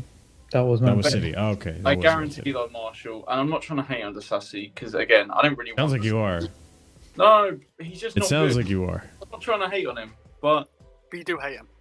I don't hate him. I just think he's not good. Like, just realize this season he hasn't played center back at all, right? He's just if he does though, if he has a run of games as centre back, we're all going to be saying he's just not good enough. I don't think he's bad. No, but did Koulibaly have more than 5 good games? I don't think he did. I can say Disasi's had more good games than Koulibaly. I think that's so disrespectful. Koulibaly was pretty bad. Unc was trash. I'm not gonna lie. He was like the drunk uncle at the cookout, man. The only good Koulibaly game was Dortmund in the Champions League and the Tottenham game where he scored. That's it. What even got me even more about Koulibaly? You remember when he called John Terry and asked him for his number? Yeah, that was. He let Ellis Sims score on him, or whatever his name is. Ellis Sims, was it? I don't know, bro. I try not to think back to those days. That was not a good season at all. What I did want to mention though is this comment here. DHL. My worry is that our team becomes like Brighton when they were first under De Zerbi. Good football can beat a few teams convincingly, but still a mid-table team. I feel like I disagree with this because when Brighton got beat by these big teams, they were carved open. Like they were made to look full. Yeah, pretty much like Chelsea in preseason. Yeah, there you go. But that was Chelsea in preseason. We went up against Man City. We looked decent, you know. I'm saying preseason because it's also let's not act like when De Zerbi was first at Brighton, they had players like Adam Lallana come off the bench. When we have players like João Felix and Kunku, we have players like in the starting lineup like Cole Palmer, and Palmer is better than every player to ever play for Brighton. So let's not even go there. He'd be their best player in their history. Could be top 3, top 5 this season in Ballon d'Or. Yeah, well, he should be. He's not going to be. He's probably going to get not even top 10, Chris. I can't even lie. It's disgusting. I don't know how. That's nasty work. You should. But I don't know. I don't think we're a mid-table team really. I think we're just a European contender team. I think. Well, we wasn't mid-table last season really, and okay, most of the season we were, but like we like upgraded our depth. Like we got Neto in, we got I wouldn't say Nkuku. No, we didn't. We got Brighton are a good team Justin. though. I'm not hating on Brighton. I'm just saying our squad's better, factually. Yeah. We're finally playing Colwood at centre back as well. Like we're making upgrades and improvements from last season. Cole Hive is gonna hit like crack, man. We're here. We're here. Sure about that? Huh? Very sure. Very sure. No, he looked fucking solid last game against Crystal Hey, Palace. Chris knows I've been rating Colwell for years, man. Ever since that Huddersfield loan. Yo, and I'm not gonna lie. I like him. I'm not gonna lie. I think the Crystal Palace game. I think we saw a glimpse of old Fofana. I think Fofana might be. You making saw a him comeback. driving with the ball again He was in the good. channel. We He saw- was actually looking, doing that weird ass run that he does. Against Wolves, he did it too, and I've been deeping it. I think Fofana might be coming back. I think Fofana. I think it's safe to say, man. That season you thought he's coming back. Well, look, it took a little longer, but the man got his boots on finally, and he's looking decent in the last 2 games. All right. Hey man, just all I'm saying, yeah. If you didn't turn on Fofana, how can you turn on Reece? Hate to say it. Anything's possible. One's showing progress and one's getting injured. Fofana's had a year off, you know. Like he can. Yeah, and he's healthy. Reece has had a combined year off. So when he gets one little injury, you go. Well, we've jinxed it. We've now jinxed it. I'm sorry, we've jinxed it. Fofana's getting injured. We've jinxed it. I mean, he gets a little injury. He shouldn't still. Bro, he's gonna play double the amount of games Reece will play this season. Put money on that. Yeah, Chris, how many games is Reece James gonna play this season? Tell me, bud. I don't know how many games, but I'd be fine with him playing 20 games in the Premier League or upwards. So You're what? saying basically half the league games. Even I think I'd be happy with that. He's our freaking captain. You're telling me if John Terry played. So if he 50% wasn't of the captain, games, then right, it'd be okay. I'm guessing. I'm backing Reece James to the death. If he doesn't play another minute all season, I'll Like- still. I don't care, man. Okay. So That's they my captain, man. stripped captaincy. Man, I'm a Reece James top man. Just saying. I guess I just have the curse. Right? So what, Chris? Let's have it right. It's because he wears captaincy, so if they strip it off him because he's not fit enough, you'll be okay with 20 games then, right? No. I mean, he's our top earner as well, Chris. Why mention Why is captaincy he? then? What's the point? There's a K a week, bro. Captain means even more so he needs to be on the pitch, dude. He's supposed to be our leader. He's supposed to be galvanizing people. He's supposed to be the North Star, but he's always the North Star on the freaking hospital bed. Huh? I mean, you still have leaders on the field. It doesn't really matter. When Ashby's averaging more games than you, there's a problem. Thank you. At Atletico fucking Madrid, he's not 35. Sorry, And was I had done, to say it. and he's been more healthy. Yeah, but That guy is players washed. who literally play like half a And for season. and then have Simeone, it. who does shuttle runs, that's his fucking tactic. Simeone, and he's playing more games. For Simeone, at 35, what excuse do you have? Why are you saying it like that? I am done, dude. I am done with the region. He's saying it like Jamie Carragher. It's not even like I don't care. Like playing half season is still good enough. We got Gusto. No, we don't. Well, right now we don't have Gusto. That's the problem, Chris. Yeah, the timing's shit. The timing is So, like, shit. and, like, Marshall, we Bro, do Gusto have- got that I do injury. That is a handle clear it. overwork injury. You don't just cramp up like that. I mean, with no arguably, contact. we overrun That this is- game. Just for I two mean, to seasons be then. fair, didn't he do he did like a lunging Yeah, tackle? he got to- tackled to- before. Yeah. Yeah. I think. Yeah, so But he did still, like man. yeah, it can happen. You I could mean, but tell. yeah, I get where Isn't you're it a coming muscle from. injury he had as well? Gusto, I'm talking about. Muscle injury. Maybe I don't know. I don't know what exactly it was. Apparently, it's hamstring. Marshall. Yeah. There it Reece is. James has missed 5 games, including Servette. He has Yeah. already missed Yeah, but- 27 days. He was injured August 9th. That means he didn't even play freaking Inter Milan. Are we really But counting? we're not counting preseason. Qualifying game. I I'm know, but counting it. Come on, bro. No. come on. That's He how wasn't English going to one play matters. qualifying. Yeah, I'm it not doesn't matter counting- if he we're wasn't counting gonna him, so that's a play. bit- That's a He's bit not overkill. playing now. I'm using that to stress. This man has not played a game for us this season, and he might be gone till October. He's gone for the first 2 months of this league. Wow, you have to see with October because Bro, I'm not gonna lie. I'm Because only we saying took- this. I mean, we we need him. okay. couple of We're months. gonna miss the first 2 weeks Yeah, anyway couple of because weeks. like international anyway, so it doesn't even matter. Like half the Oh, like let's you just said- start a hashtag. Just start You a guys hashtag. just- you Start guys a like are you gotta making include the whole month as well. Like excuses, it's man. international break. Oh my god. It doesn't even swear. matter. Internationals in October and November, so if he's injured, then it's fine because it's international. Also, international in March, it's fine because it's international. No, but you're including the whole month. Like when we're out for 2 weeks anyway. It doesn't matter if he's like we're not missing the games right now. But think about I that like 2 to- weeks. It can go in circles any we want. Like I already said, if you can play over How 20 is games he in the not season, so I'm good with bad? it. And I understand. Like what he's staying, by the way. If he plays over 20 games in Premier League, he's staying. So it doesn't matter. I'm not saying they're gonna sell him. I'm just I'm saying. This is fine. No, what I they would won't. do. If he plays over 20 games in the Premier League, they're not selling him. I guarantee They you. won't show him either What- way. I'd even Marshall, bet I'm on. fine I'd with even this. bet on that part. So if I'm fine with Caicedo being right back, if that means Lavia's fine, and then Vega's there to back him up as an inverted fullback. Because then bring you have Santos five. back in Jan. If we do that, Let's see when he returns. Can we even break that loan? We can, We right? can. Yeah, we did it last year for Yeah. whatchamacallit. We Yeah. need money though. We'll have to pay up. I say we do it. If we're gonna put Yeah. you the Casado right back.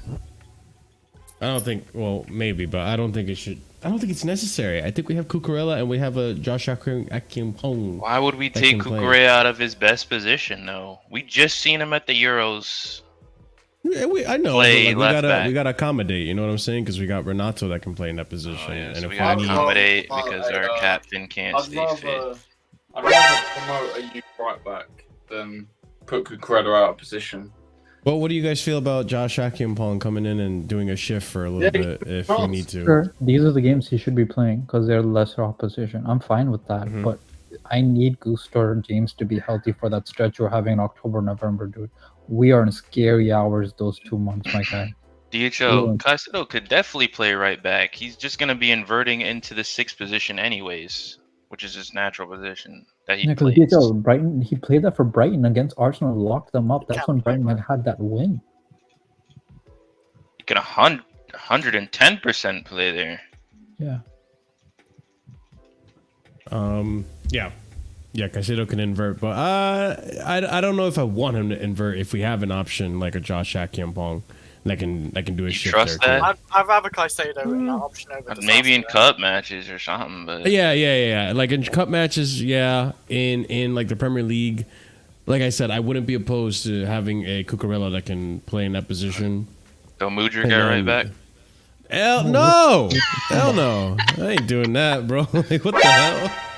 No, I think Mudryk is. I think his time at the club is slowly but surely done. Nah, So- Mudryk, Another one that come on, needs to man. go. Mudryk's got him. Give him this season. See what he does. No, he's shit.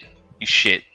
Don't make me right. Yeah, He's you ain't ass, seen- man. You ain't seen the best of him yet. We're You not ain't seen the shoehorning best of him. anyone at left back. We have Vega, who literally played left back. We're not shoehorning anyone. We're just. I don't want to play anyone that's not in their natural position. Like the Kukurea right back, nah. He played well there last season. It's an option. I'd rather that over Disasi if we're gonna do that. Who did he play well against at right back?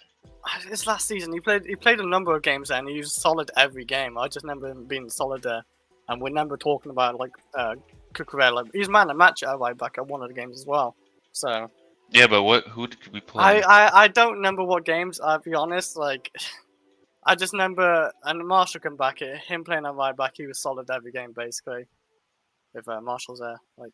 I'm here. What game were you talking about though? Last I season? don't know what game remember. last. You don't I don't remember? remember there was Cucurella.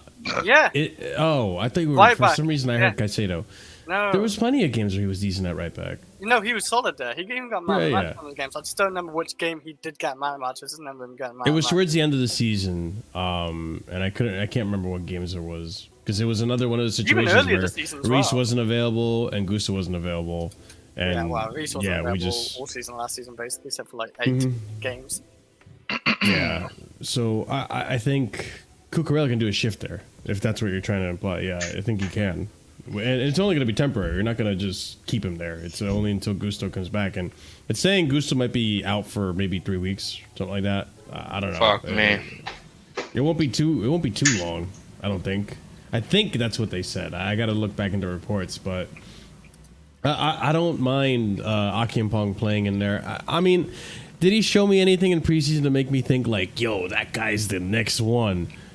Not really, but then again, preseason was like a weird time for most of the team. Like, I feel like a lot of that team was just like, how the fuck do we invert? Like, you know, like it was weird. And if you have Lavia back in the team, I think you have enough in the midfield defensively to cover and have a shift, like, you know, cover deficiencies pretty much for an Akimpong or whatnot. So I think they can do a shift. I mean, yeah, right back doesn't worry me so much as like if we have like another center back injury. That kind of worries me because right now I'm liking what Fofana and Caldwell's looking like. I can't have them do out. Yeah, I like what they're doing so far, but if Tosin has not really been too convincing. I would rely on him next. He'd be good backup, but not like say if Fofana or Cole was out for months, and I'm worried. Then I'm worried. Yeah. But a couple weeks now. Like right now, Disasi, the way Disasi's playing right now, he's coming back from injury and he's still like getting match fit and match fitness and sharpness. I would be worried about him. But in a few months from now, like in a month or so from now, then I'd be okay with Disasi playing in one of those positions. Like, I don't think he's a bad defender at all. Like, I think people like to overblow it. Padishile I would be worried about.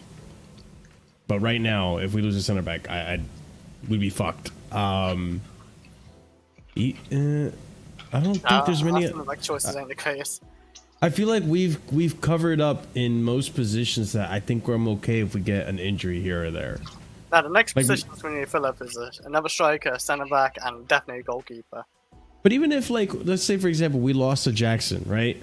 Like, let's say he breaks his hand again. I mean, you could play Jao Felix and Nkuka there potentially for a little bit. You really could, but I'm not sure if they can. Jackson can strike the ball better than Felix, I think, for sure, but not. All right, we'll see about that. He didn't spit out his water, bro. Did you just say Jackson's better at striking the ball than Jao Felix? I think he could be, yeah. Bro, when have you seen Jackson hit the ball hard? At all? I mean, do we have to see? Last time I seen that, I seen a meme of them making the goal 500 times bigger. When Jao Felix in the Premier League, he kept hitting the woodwork, remember, and he didn't really score that many. And even just this game we just played, did you not see his shot? Chris. That was a P-roller. Jackson's never even hit a shot outside the 18-yard box in his freaking life. He's a and striker. you're telling me that he has a better shot than Jao Felix. Even though Jao Felix isn't the best finisher, what are we talking about? I meant finishing, basically. Like, not long. Yeah, Jao Felix is better finisher than Jackson. There's no way you're telling me. I mean, Nkuku is for sure. He's probably our best finisher, maybe, or Cole Palmer actually. But and that's why we can play them up top. Better finishers. Not worried about it. Yeah. Why not use Jao Felix instead of Jackson? And we've seen Jao Felix has got a good link up and he's got better finishing. Why would not use Jao Felix? Physical enough for the 9. Oh yeah, fair enough. You're right about the physical part. He isn't physical, but yeah. Jao Felix isn't physical, is what you're saying? No, he's not physical. I'll give him that. He's not. He be getting tossed. I'm gonna jump off anyway. I will see you guys later. Big up, Chris. Big up, Chris. Yeah, I mean, so let me fix this. Going back to like our original topic, I guess I'll ask you, Dark. Do you think we have enough in the squad to make top 4? Do you think we backed Maresca enough in this window? This is. My heart is telling me yes. My head is telling me we might finish 5th. Man, we might just miss out on it. I don't know. It really depends on how these other teams are looking. I have faith in us scoring goals and everything, but if our rivals are crap, then I think we take it. It's really just depending on Spurs, Liverpool, really. Do you We realistically know Arsenal though, and Man City are going to be in the 1 and 2. You don't think Liverpool are going to be in that conversation? No, I did 3 say clean Liverpool. sheets. Oh, okay. Because I thought you were excluding Liverpool from that. No, that's why I said around 4th or 5th, because it's Liverpool, Spurs, us. Mm-hmm. One of us is gonna get 4th, 5th. Okay. I could see that. I feel like if Maresca plays his cards right, I feel like if we keep playing the same way we were playing, right? I think we are gonna get wins. We're gonna, the team is still experimental. I don't know if you caught the first part of the show. I feel like the team is still experimental, and they're chopping and changing a little bit, trying to figure out what's the best positioning for each player, who's the best link-up partners, and all that. Center back partnership wise, I think we're done in that aspect. Even in our defensive choices, I think we're done. Like it's gonna be Cucurella in the left back. It's gonna be Fofana, Colwell, and right back is gonna be either Gusto or Reece James. Right? We know that already. Midfield, I think he's trying to figure out his best midfield still. He's trying to figure out a way to incorporate Enzo and get the best out of Enzo. Caicedo also had some shaky games, but he's looked better recently. Lavia, I think, is an out-and-out starter. No doubt about that. The attack-wise, we saw last game. Pedro Neto. It's one game. He's the only question. I don't know, but you don't think he was looking a little one-dimensional, just stuck on the left by himself? I agree. I think he did look a little but I think let's see what happens if he try it again. One more game. Needs his boy Zhao to link up. Maybe he needs his boy Zhao, like you're saying. Like I think there's a lot of that still, like trying to figure out, like, okay, who are the best pairings I can do? Like I know Cole Palmer and Nani Madueke. I know that's a good pairing. I don't got to really experiment much with this. But what happens if maybe on the left side, instead of starting a Jackson, although Jackson merits another start because, the last 2 games, 2 goals, the guy's been scoring. He's been doing his job, as far as I'm aware. But what happens if we drop a Jackson, put it in Felix, and then we have him link up with Neto on the left? Like, now are we working on both sides, maybe? Like, I think there's still going to be some chopping and changing. And where's Jadon Sancho in all this? Like, how are we going to fit Jadon Sancho in this whole thing? And then you saw Nkunku, too. Nkunku's another one where it's like, like, maybe there's a way to incorporate Nkunku into this team, too. Like, I think there's still a lot of experimenting and figuring it out.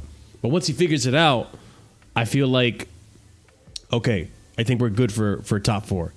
Because I feel like we can give, at our best, we can give Arsenal, Liverpool, and City a game. And at our best, I think we're capable of beating Spurs. I think we're capable of beating Villa. I think we're capable of beating Newcastle. Definitely capable of beating United. Like, I don't care what any United fan. What is wrong with this guy? This year, we need to batter them this year. I'm tired. Yeah. We need to do the double on them. That's what I'm trying. Like, we need to do the double, Man United. I'm saying it right now. There's no. If Ten Hag is at the wheel, we are doing the double on United. I do not give a crap. This United team is so fucking bad. And I'm saying that with chest. Clip me. I don't care. This United team is dog shit. We should be able to do a double on United with our team. With ease. With ease. But that being said, that's the competition around us, right? Like, even West Ham, like, I think we should perfectly be able to beat West Ham. I think we have enough quality to get us in top 4. Like, I'll be honest with you. I'm going to just flat out say this. Part of me, and this is like my heart versus my brain. My brain is saying, logically, we should be able to make top 4. My heart is telling me that, like, at our best, we're probably competing. Like, the top 4 is going to be tight. Like, I deadass think that we could compete for the league at our best.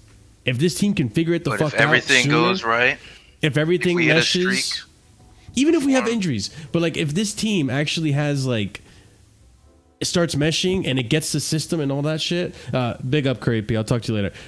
Once they figure it out, I actually think that we can be. I'm not saying we're gonna be like in a title race, but we'll be up there. We'll be influencing it. Like we'll be like maybe 5 points off, like 10 point, not 10 points off. Sorry, sorry, that's a big difference. 5 points off, 6 points off. Like we'll be close. I don't think we're there yet to be like first, second interchanging like Liverpool, Arsenal, and City. But I feel like at our best, if this team figures it out, even with some injuries, like let's say Neto goes out with injury and we have to put Jadon Sancho on the left. Let's say Caicedo gets hurt and we have to, have a KDH and stuff. I think once this team clicks and figures out the system, I genuinely think this team can be competing for the league. I could be deluded for thinking that, but that's what my heart says. I feel you. But but this is Chelsea. Something's gonna go wrong throughout the season. Yeah. It's not gonna be all sunshine and rainbows. Something's gonna go wrong. Of course. Yeah. and it's gonna take us. It's gonna depend on how long we get out of that bad run of form. If we could get out of the bad run of form, and Enzo Maresca can figure out what he wants to do with all these attacking talents. Yeah, we just need to score goals. Honestly, I'm not really too worried about the defense. We could put the ball in the back of the net. We're gonna win. We're gonna win. It's just gonna be one of those games. So Coco's saying here, my problem is not us beating big teams. It's about being able to beat the smaller teams with ease, like the top teams do. Last year we battled with City home and away, but drew against Burnley and Sheffield. Yeah, that was with Poch. This manager actually, because this is one thing that's been consistent with the first 3 games of the Premier League season, is the fact that each game there is a good amount of people saying we actually perform well. And to an extent, yeah, like I think we played well against City even though we lost. We definitely played well against Wolves and we blew them out the water. And I think, Dark, you could even agree. Against City, we played well. We just couldn't finish our chances. There were positives from the City game, I would say. I wouldn't say I'd give it 7, 6.5 out of 10. That's still a good, decent performance. Yeah. There were positives, exactly. Like unlike last season. Like, you remember last season, like when we lost because we were shit. And we would say it like, yo, we lost terribly. Against that City team, we lost and we were like, yo, we actually could have gotten a goal or two. Even like, in we preseason, actually could have competed. Yeah, to an extent in in preseason we handed all teams gold. We handed everyone fucking goals. It was so bad. Preseason was so bad. But yo, I'm not gonna lie, like low key, I was panicking, but I'm like, nah, I gotta be that. I gotta put a face on. I need to not panic and get ahead of myself. But now we're seeing, like, I'm glad I did that, because now looking like the ship is starting to steady a bit. Still a little rocky, obviously. Like, we should have. This is the way I think about it. If we put our like everyone's saying, if we put our chances away, we win that game against Crystal Palace. Obviously, I will even go a step further. If Moises Caicedo doesn't have a dumb foul for that free kick that caused that goal to happen with Eze, we win that game too. We keep a clean sheet, because they weren't doing fuck all up until that free kick. They weren't doing shit. So, like, I feel like we are going to struggle against the big teams. That's a given. But I think we can give them a game and we can get a result if we're at our best. And I think the smaller teams will be fine. Big teams have hiccups against smaller teams. Like, look at what happened to Look at Arsenal, Brighton, 10 men, couldn't beat them. Imagine us last season, twice with 10 men. We were just fine. We beat them just fine. And that was with Pochettino. We had no tactics. So, hiccups do happen. So I'm not worried about, like, a hiccup here and there. If we're constantly struggling with the small teams where I'm like, shit, dude, I may have just fucking clipped myself, you know? So that's where my worry comes from. So I'm not too concerned with this season. As of right now, like, I see a lot of potential for this team. If it clicks, if these guys figure out the system fast, and mind you, right now, there's players currently with Maresca that didn't get call-ups to anything, and some players have decided to not go with the international teams and stay at Cobham. the more they train, the more they refine their traits. Like look at how much Fofana and Colwell have improved in just 3 games. Like in preseason, these guys looked like trash. They couldn't hold a line for shit. They couldn't hold a line. They looked like trash. I was saying, yo, Fofana, it's looking peak for you. People were already telling me, yo, we need to sell Levi Colwell. Like we heard it all. Like, but now the last 2 games, hey, Fofana, you looking like you're back. Maybe, knock on wood. Looking like he's back to his best. Let's see. Let's give him a few more games. Levi Colwell, bro, he's been sound. And the one thing that I complained about in a previous review was, yo, I want to see Levi Colwell do those passes that he was doing at Brighton. Yeah. And guess what? He's back to doing that. People want to forget his tackle was the reason Nani had the counterattack that led to the goal. Like that was Levi Colwell. So like again, like for me, like the more these guys seem to train under Maresca and understand the system, the better they're getting at it and the more they're improving. So for me, I trust Maresca to bring stability to this team in terms of result performances, not just basketball nonsense. Yeah, exactly. I trust that he's going to bring more stability. Our games are looking better. Like the games that have been disappointing, like the Crystal Palace game, it's hard for me to pinpoint it to just like one player or something that cost us. It's overall like, yo, we actually got unlucky on that one. If we finished our chances, we win that, which is like an issue we've had in the past. But we'll get there. I know we'll get there. We have too many good attackers to not have all those reviews where we used to have like, yo, we just can't finish our chances. Like I can't see myself saying that over and over this season with how many good attackers we have. So I'm also not worried about the Conference League. Like we can literally send our second squad, like you said, and keep the Fane squad refreshed back at Cobham, chilling. We don't. Like we're good. We're good. Yeah. People are worried about the Conference League matches, but I'll be so dead ass that last Servette game, outside of like Gui, Mudryk, and who else played that game? I can't even remember, bro. Gui, Mudryk. Disasi played, right? Did he play? I think so. Yeah. Yeah, he did. Let me actually look this up real quick. Matches. That game was so shit. I was working, I think. I didn't even watch it. Good for you, man. It was not that great of a match to watch, man. Where is this thing? Lineup, Badiashile. That's the only problem with the Conference League. I just hope our players get up for it, because that pitch looked like some shit. It did look like shit. Okay, so I got it. So outside of like Tariq George, Renato Vega, Mudryk, and Gui, like a lot of that game, a lot of the players looked like they didn't give a shit, bro. They're like, we're already qualified. We don't got to try. Exactly. They Like, were really not trying to like get hurt on that shitty ass pitch. Probably is my guess. And MK, yeah, this is what I'm alluding to. Go ahead, Dark. I didn't mean to interrupt you. No, go ahead. I'm done. Oh, okay.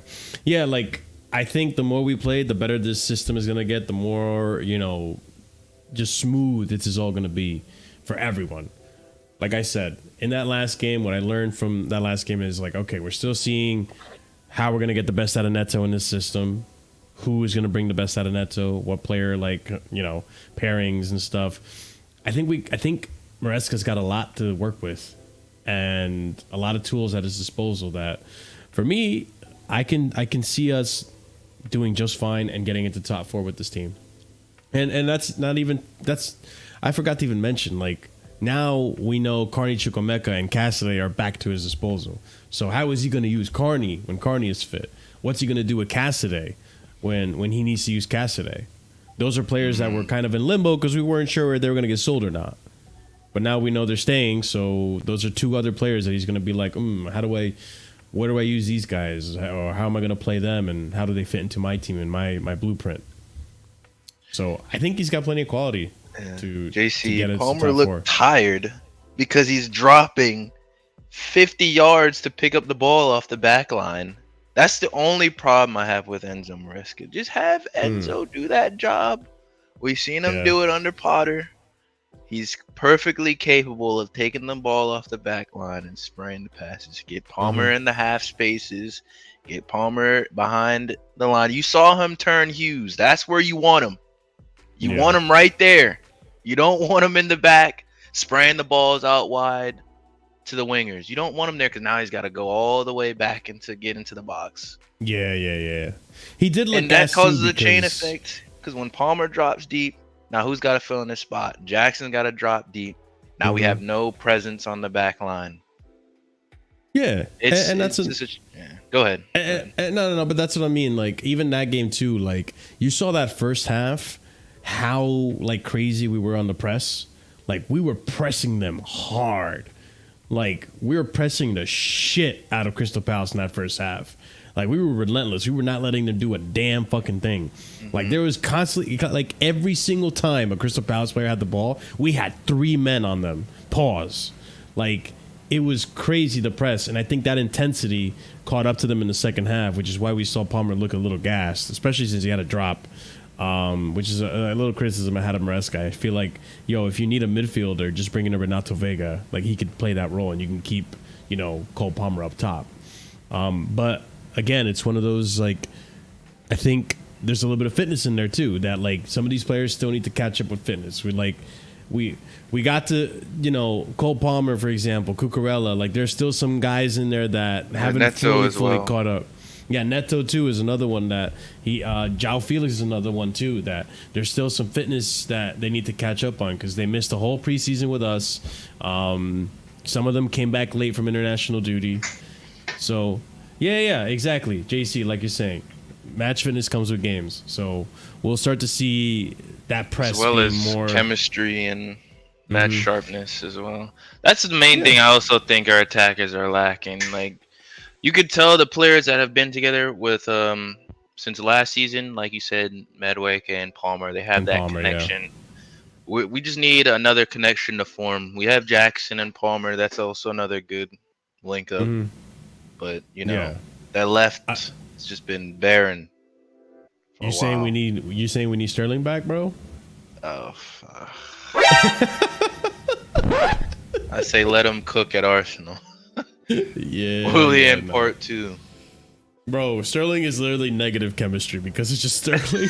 He don't pass the ball, bro. It's not even a red line. It's a black line. It's nothing there, bro.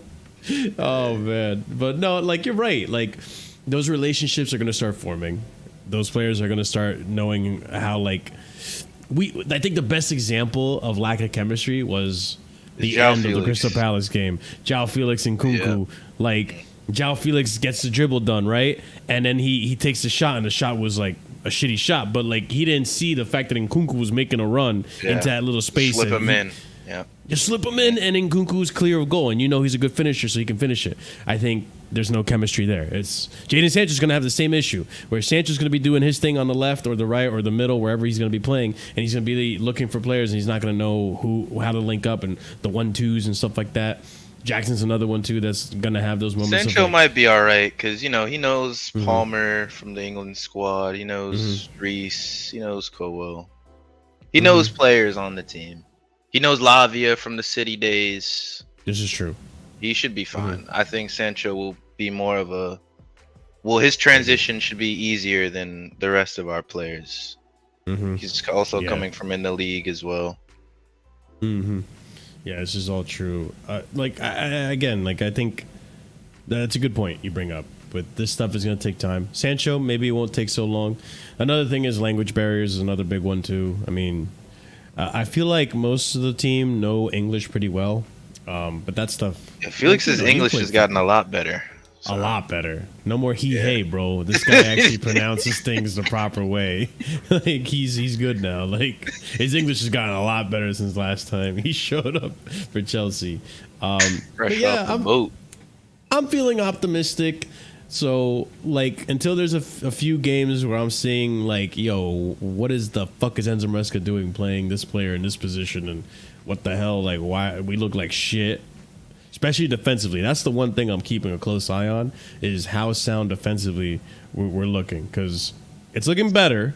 I could see why you're optimistic because each game I'm seeing slight improvement, whether it be in attack or defense. Yeah. His game management with substitutions, it's getting better game by game. Like, I think I was worried in the preseason that defensively, like I was worried that we were going to turn into a Liverpool. And I mean like the bad kind of Liverpool, like the Liverpool that couldn't keep clean sheets, but they were just outscoring opponents. I was worried that we were going to become that because in the preseason, defensively, we looked like shit. Like, we looked like so disorganized. These guys didn't know what the fuck to do. They lose the ball, and they're like, yo, where do I go? Like, fucking running like headless chicken, like, yo, what the fuck? And then we were just caught in transition every time. Like, I felt like we were going to become a caught in transition team. And you remember, too, in the preseason, people were saying, like, yo, why the hell are we fucking running a high line? We haven't seen that since. Right. And now it's like, okay, I see the improvements. Like, Man City, we still look shaky. Wolves, that second half, solid. None more of the bullshit. It was less basketball, football. And then in this game, one dumb mistake, the fucking free kick that, Caicedo gets a foul on. Other than that, we pretty much could have kept a clean sheet. So I'm seeing improvements slowly but surely. Like the first game, it still wasn't there. The second game, we had a better second half. And then in this game, one mistake cost us. But with full 90, we were good. So, like, there's been improvements. And so he threw the kitchen sink at it, too. I'm happy a manager actually threw attackers on. Yeah. And, you know how many times Potts would have just tried to protect that point or some dumb shit like that? Mauricio, I can't. I am not a clown. Fucking, I hate that manager, man. I can't. PTSD. Oh, man, just my blood boils, bro. But, yeah, like, I like that. I like the fact that I can come out of, like, a draw that I was supposed to win, being like, you know what? We tried. We did it. We tried. Like, I can't hate on this match. Like it wasn't set up to be like shit.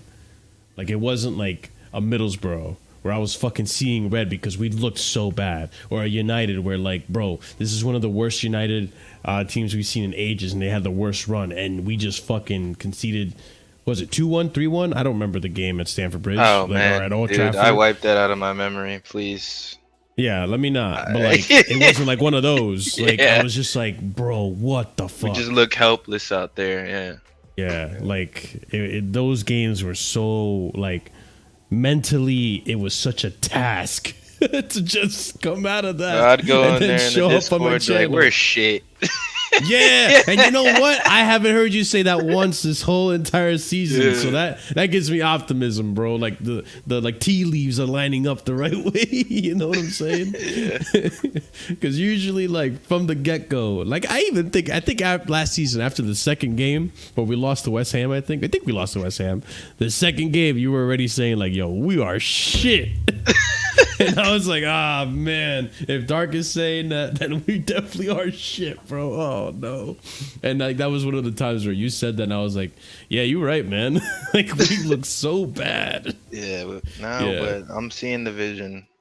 Yeah, I'm seeing the vision, too. I'm glad. The other thing, too, is I'm glad that there's a good portion of the Chelsea fan base that are also seeing it as well. Whereas, like, I was worried that this season there was going to be so many fans that no matter what, they were just going to be Enzo out because they were just so fed up with and they came out of the woodworks after the draw. They were all silent after the 6-2, and then I look. Yeah. And then, oh, he drew. He doesn't know what he's doing, bro. It's a drawing. Yeah. There's a few that will always be there, right? Like, because there's always Chelsea fans that, unfortunately, they have an agenda. They want to be right at the cost of the club. Minerals. Which let's have it right. Like, it is what it is, fine, but like at the end of the day, the reason why I'm optimistic or the reason why I want this to work is not because I want to be right about Enzo and ClearLake. It's because I like Chelsea. I want to back my team. We've been in the trenches for so long. Are people not tired of being fucking negative all the fucking time? Bro, for my mental health as well, like I can't constantly be negative, bro. Like I have too many good things in my life to constantly be fucking upset and depressed about, Chelsea. Like I can't just sit here and constantly be like raging, just yelling at the top of my lungs, fucking. Like I can't. Especially when it's not even to that point yet. No, we haven't exactly. Even, right, like if there was like, if we're in December and I'm seeing constant shit games, then I'm like, all right, dude, like what the fuck are we doing? Like this is shit. Like this sucks. Like this recruitment team sucks.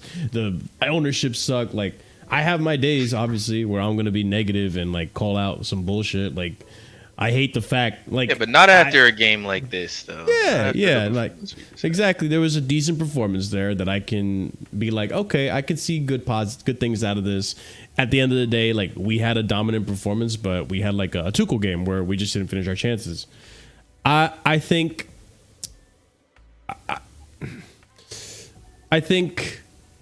there will come some low points, right, where we gotta assess it, but overall, I don't have much to complain about. Let's see what happens in the season. I'm seeing the tactic. I'm seeing the vision. I'm seeing the system. And I really genuinely think, like, we saw a taste of it, like, against Wolves. Like, at its best, when it's working and it's, like, clicking, we get a Wolves type of performance. And now it's a matter of getting that more consistently and being more clinical. Which is where you have the conversation about Nicholas Jackson and the striker thing. Like, maybe an Osimhen or a Gyökeres comes in and then we finally have the clinicality.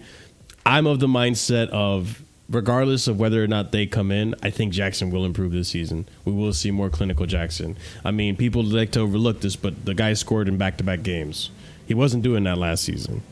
So that's already, like, for me, a kind of a little bit of a statement that, okay, Jackson, I'm seeing something. Creating better quality. Like you're doing something. You're doing something. You've been able to score in 2 games back to back.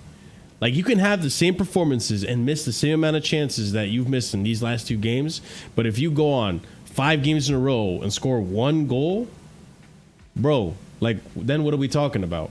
You scored in 7 games back to back, but you missed all these chances. People want to focus on the chances missed. Okay, what about those goals he's scoring? People don't focus on the fact that Erling Haaland misses hella chances, but they look at the fact that, this guy got back-to-back hat tricks. Well, if my goals, if my striker gets 7 goals, 7 matches in a row and scores 1 goal in each, I'm happy with that too. Like, I want my striker to score. Investment. Yeah, exactly. Like, it's a good return on investment. Like, remember, we only paid like, what, 35 euros for this guy? Yeah, it was something cheap. Yeah, and you give me some consistency there and an improvement there, then so be it. Like, we've all seen it, man. Strikers miss chances. It's very rare that we, like, I feel like sometimes people think that we're going to get the next Drogba. It's not to say the next Drogba can't improve either. Yeah, we've seen him improve after AFCON. We've seen him improve on his heading. Mm-hmm. So who's to say he can't level up this season when he's surrounded by even better players? Exactly. So that's why, like, I think he's young. It's not like he's 28 doing this stuff. He's 22, I think, right. Or 23. It's not an Ollie Watkins, guys. Yeah, like Ollie Watkins, like people last season, 23 years old. Last season, Ollie Watkins had a breakout season for Ollie Watkins. He's 28. Yo, because Ollie Watkins is a player that I've actually sort of paid attention to for a while now, since at least 2021. He's always been that player. Like he's a good striker, finds himself in good situations and stuff, but he misses sitters. But last season, he had a fantastic season where he was a little bit more clinical, where he was finding himself in good positions, and he was a similar profile where like he was still missing too. And he was still missing sitters. So, again, if you could still be Jackson, but if you get me Ollie Watkins numbers, I don't give a fuck. Miss all the sitters you want. Just score me goals when at least 1 goal. You could miss 5 sitters in a game. But if we win because you scored that one goal and we kept the clean sheet, bro, you did your job as far as I'm concerned. I don't care. There are people in my Discord comparing him to Timo Werner, which I think is so disrespectful. It's so disrespectful on Nicholas Jackson. I literally watched a comp of Timo Werner's time at Chelsea, and I'm like, bro, you cannot tell me this is Jackson.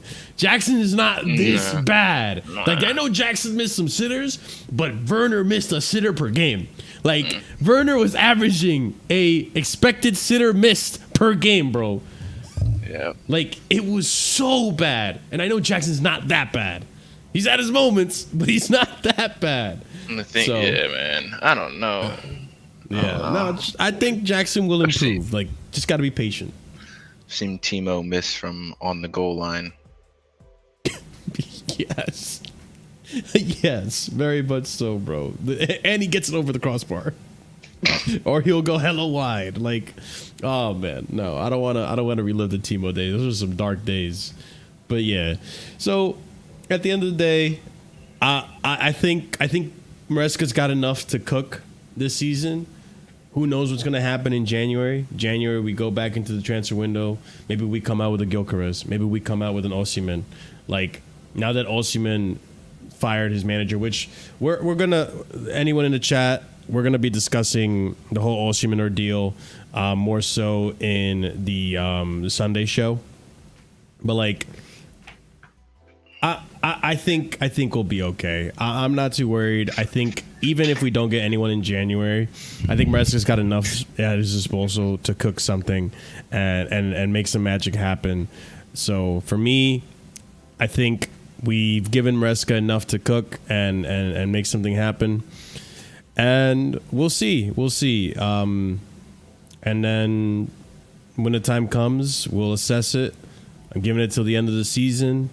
Well, obviously, I want to see progress, right? And I think we are in the direction of progress. But at the end of the season, if we finish 5th, 4th, 6th, we got to look at the context. And from there, I'll decide if, like, you know, we should stick with this guy or not.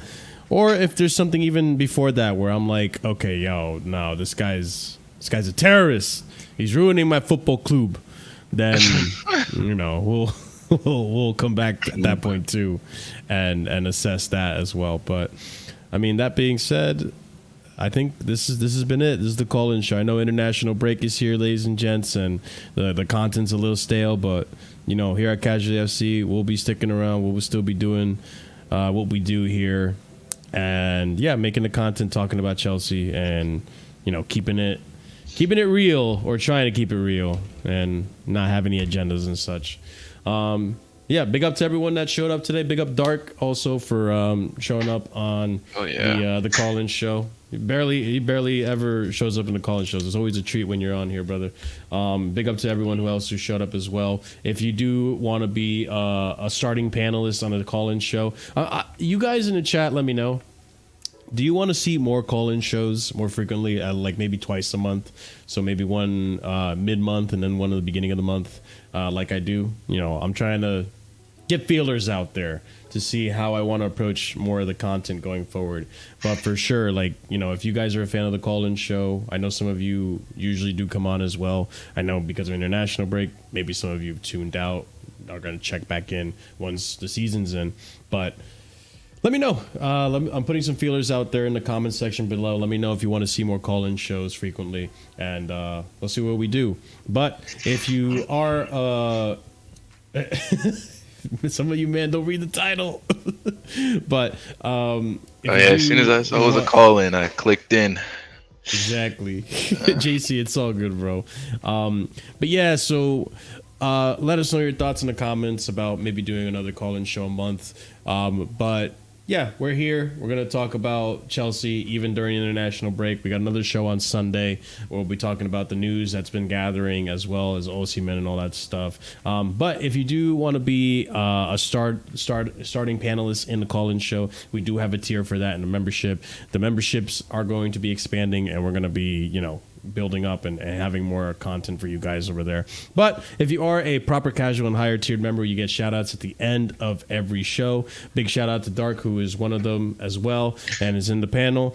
Shout out to EE, Uncle Gestures FC, Hassan Nawaz, who started off today's show, who's also on the tier to start off the panel as well. Will, Adrian, Soliman, Scott, DHL, B-Man, Adam, CSC, Gabriel A, and Skirmish. Big up to you guys for your support, and big up to everyone else who's also a member. We're going to be rating out to our homie Ahmed, who is on his channel with United Spurs of America. Check out the content there. Let them know where you're coming from by copying and pasting the raid message, and we'll see you guys over there. And then we'll see you on Sunday for more of Chelsea content. Casually Chelsea show will be on there. And as always, guys, have a wonderful night. Stay casual. Good night.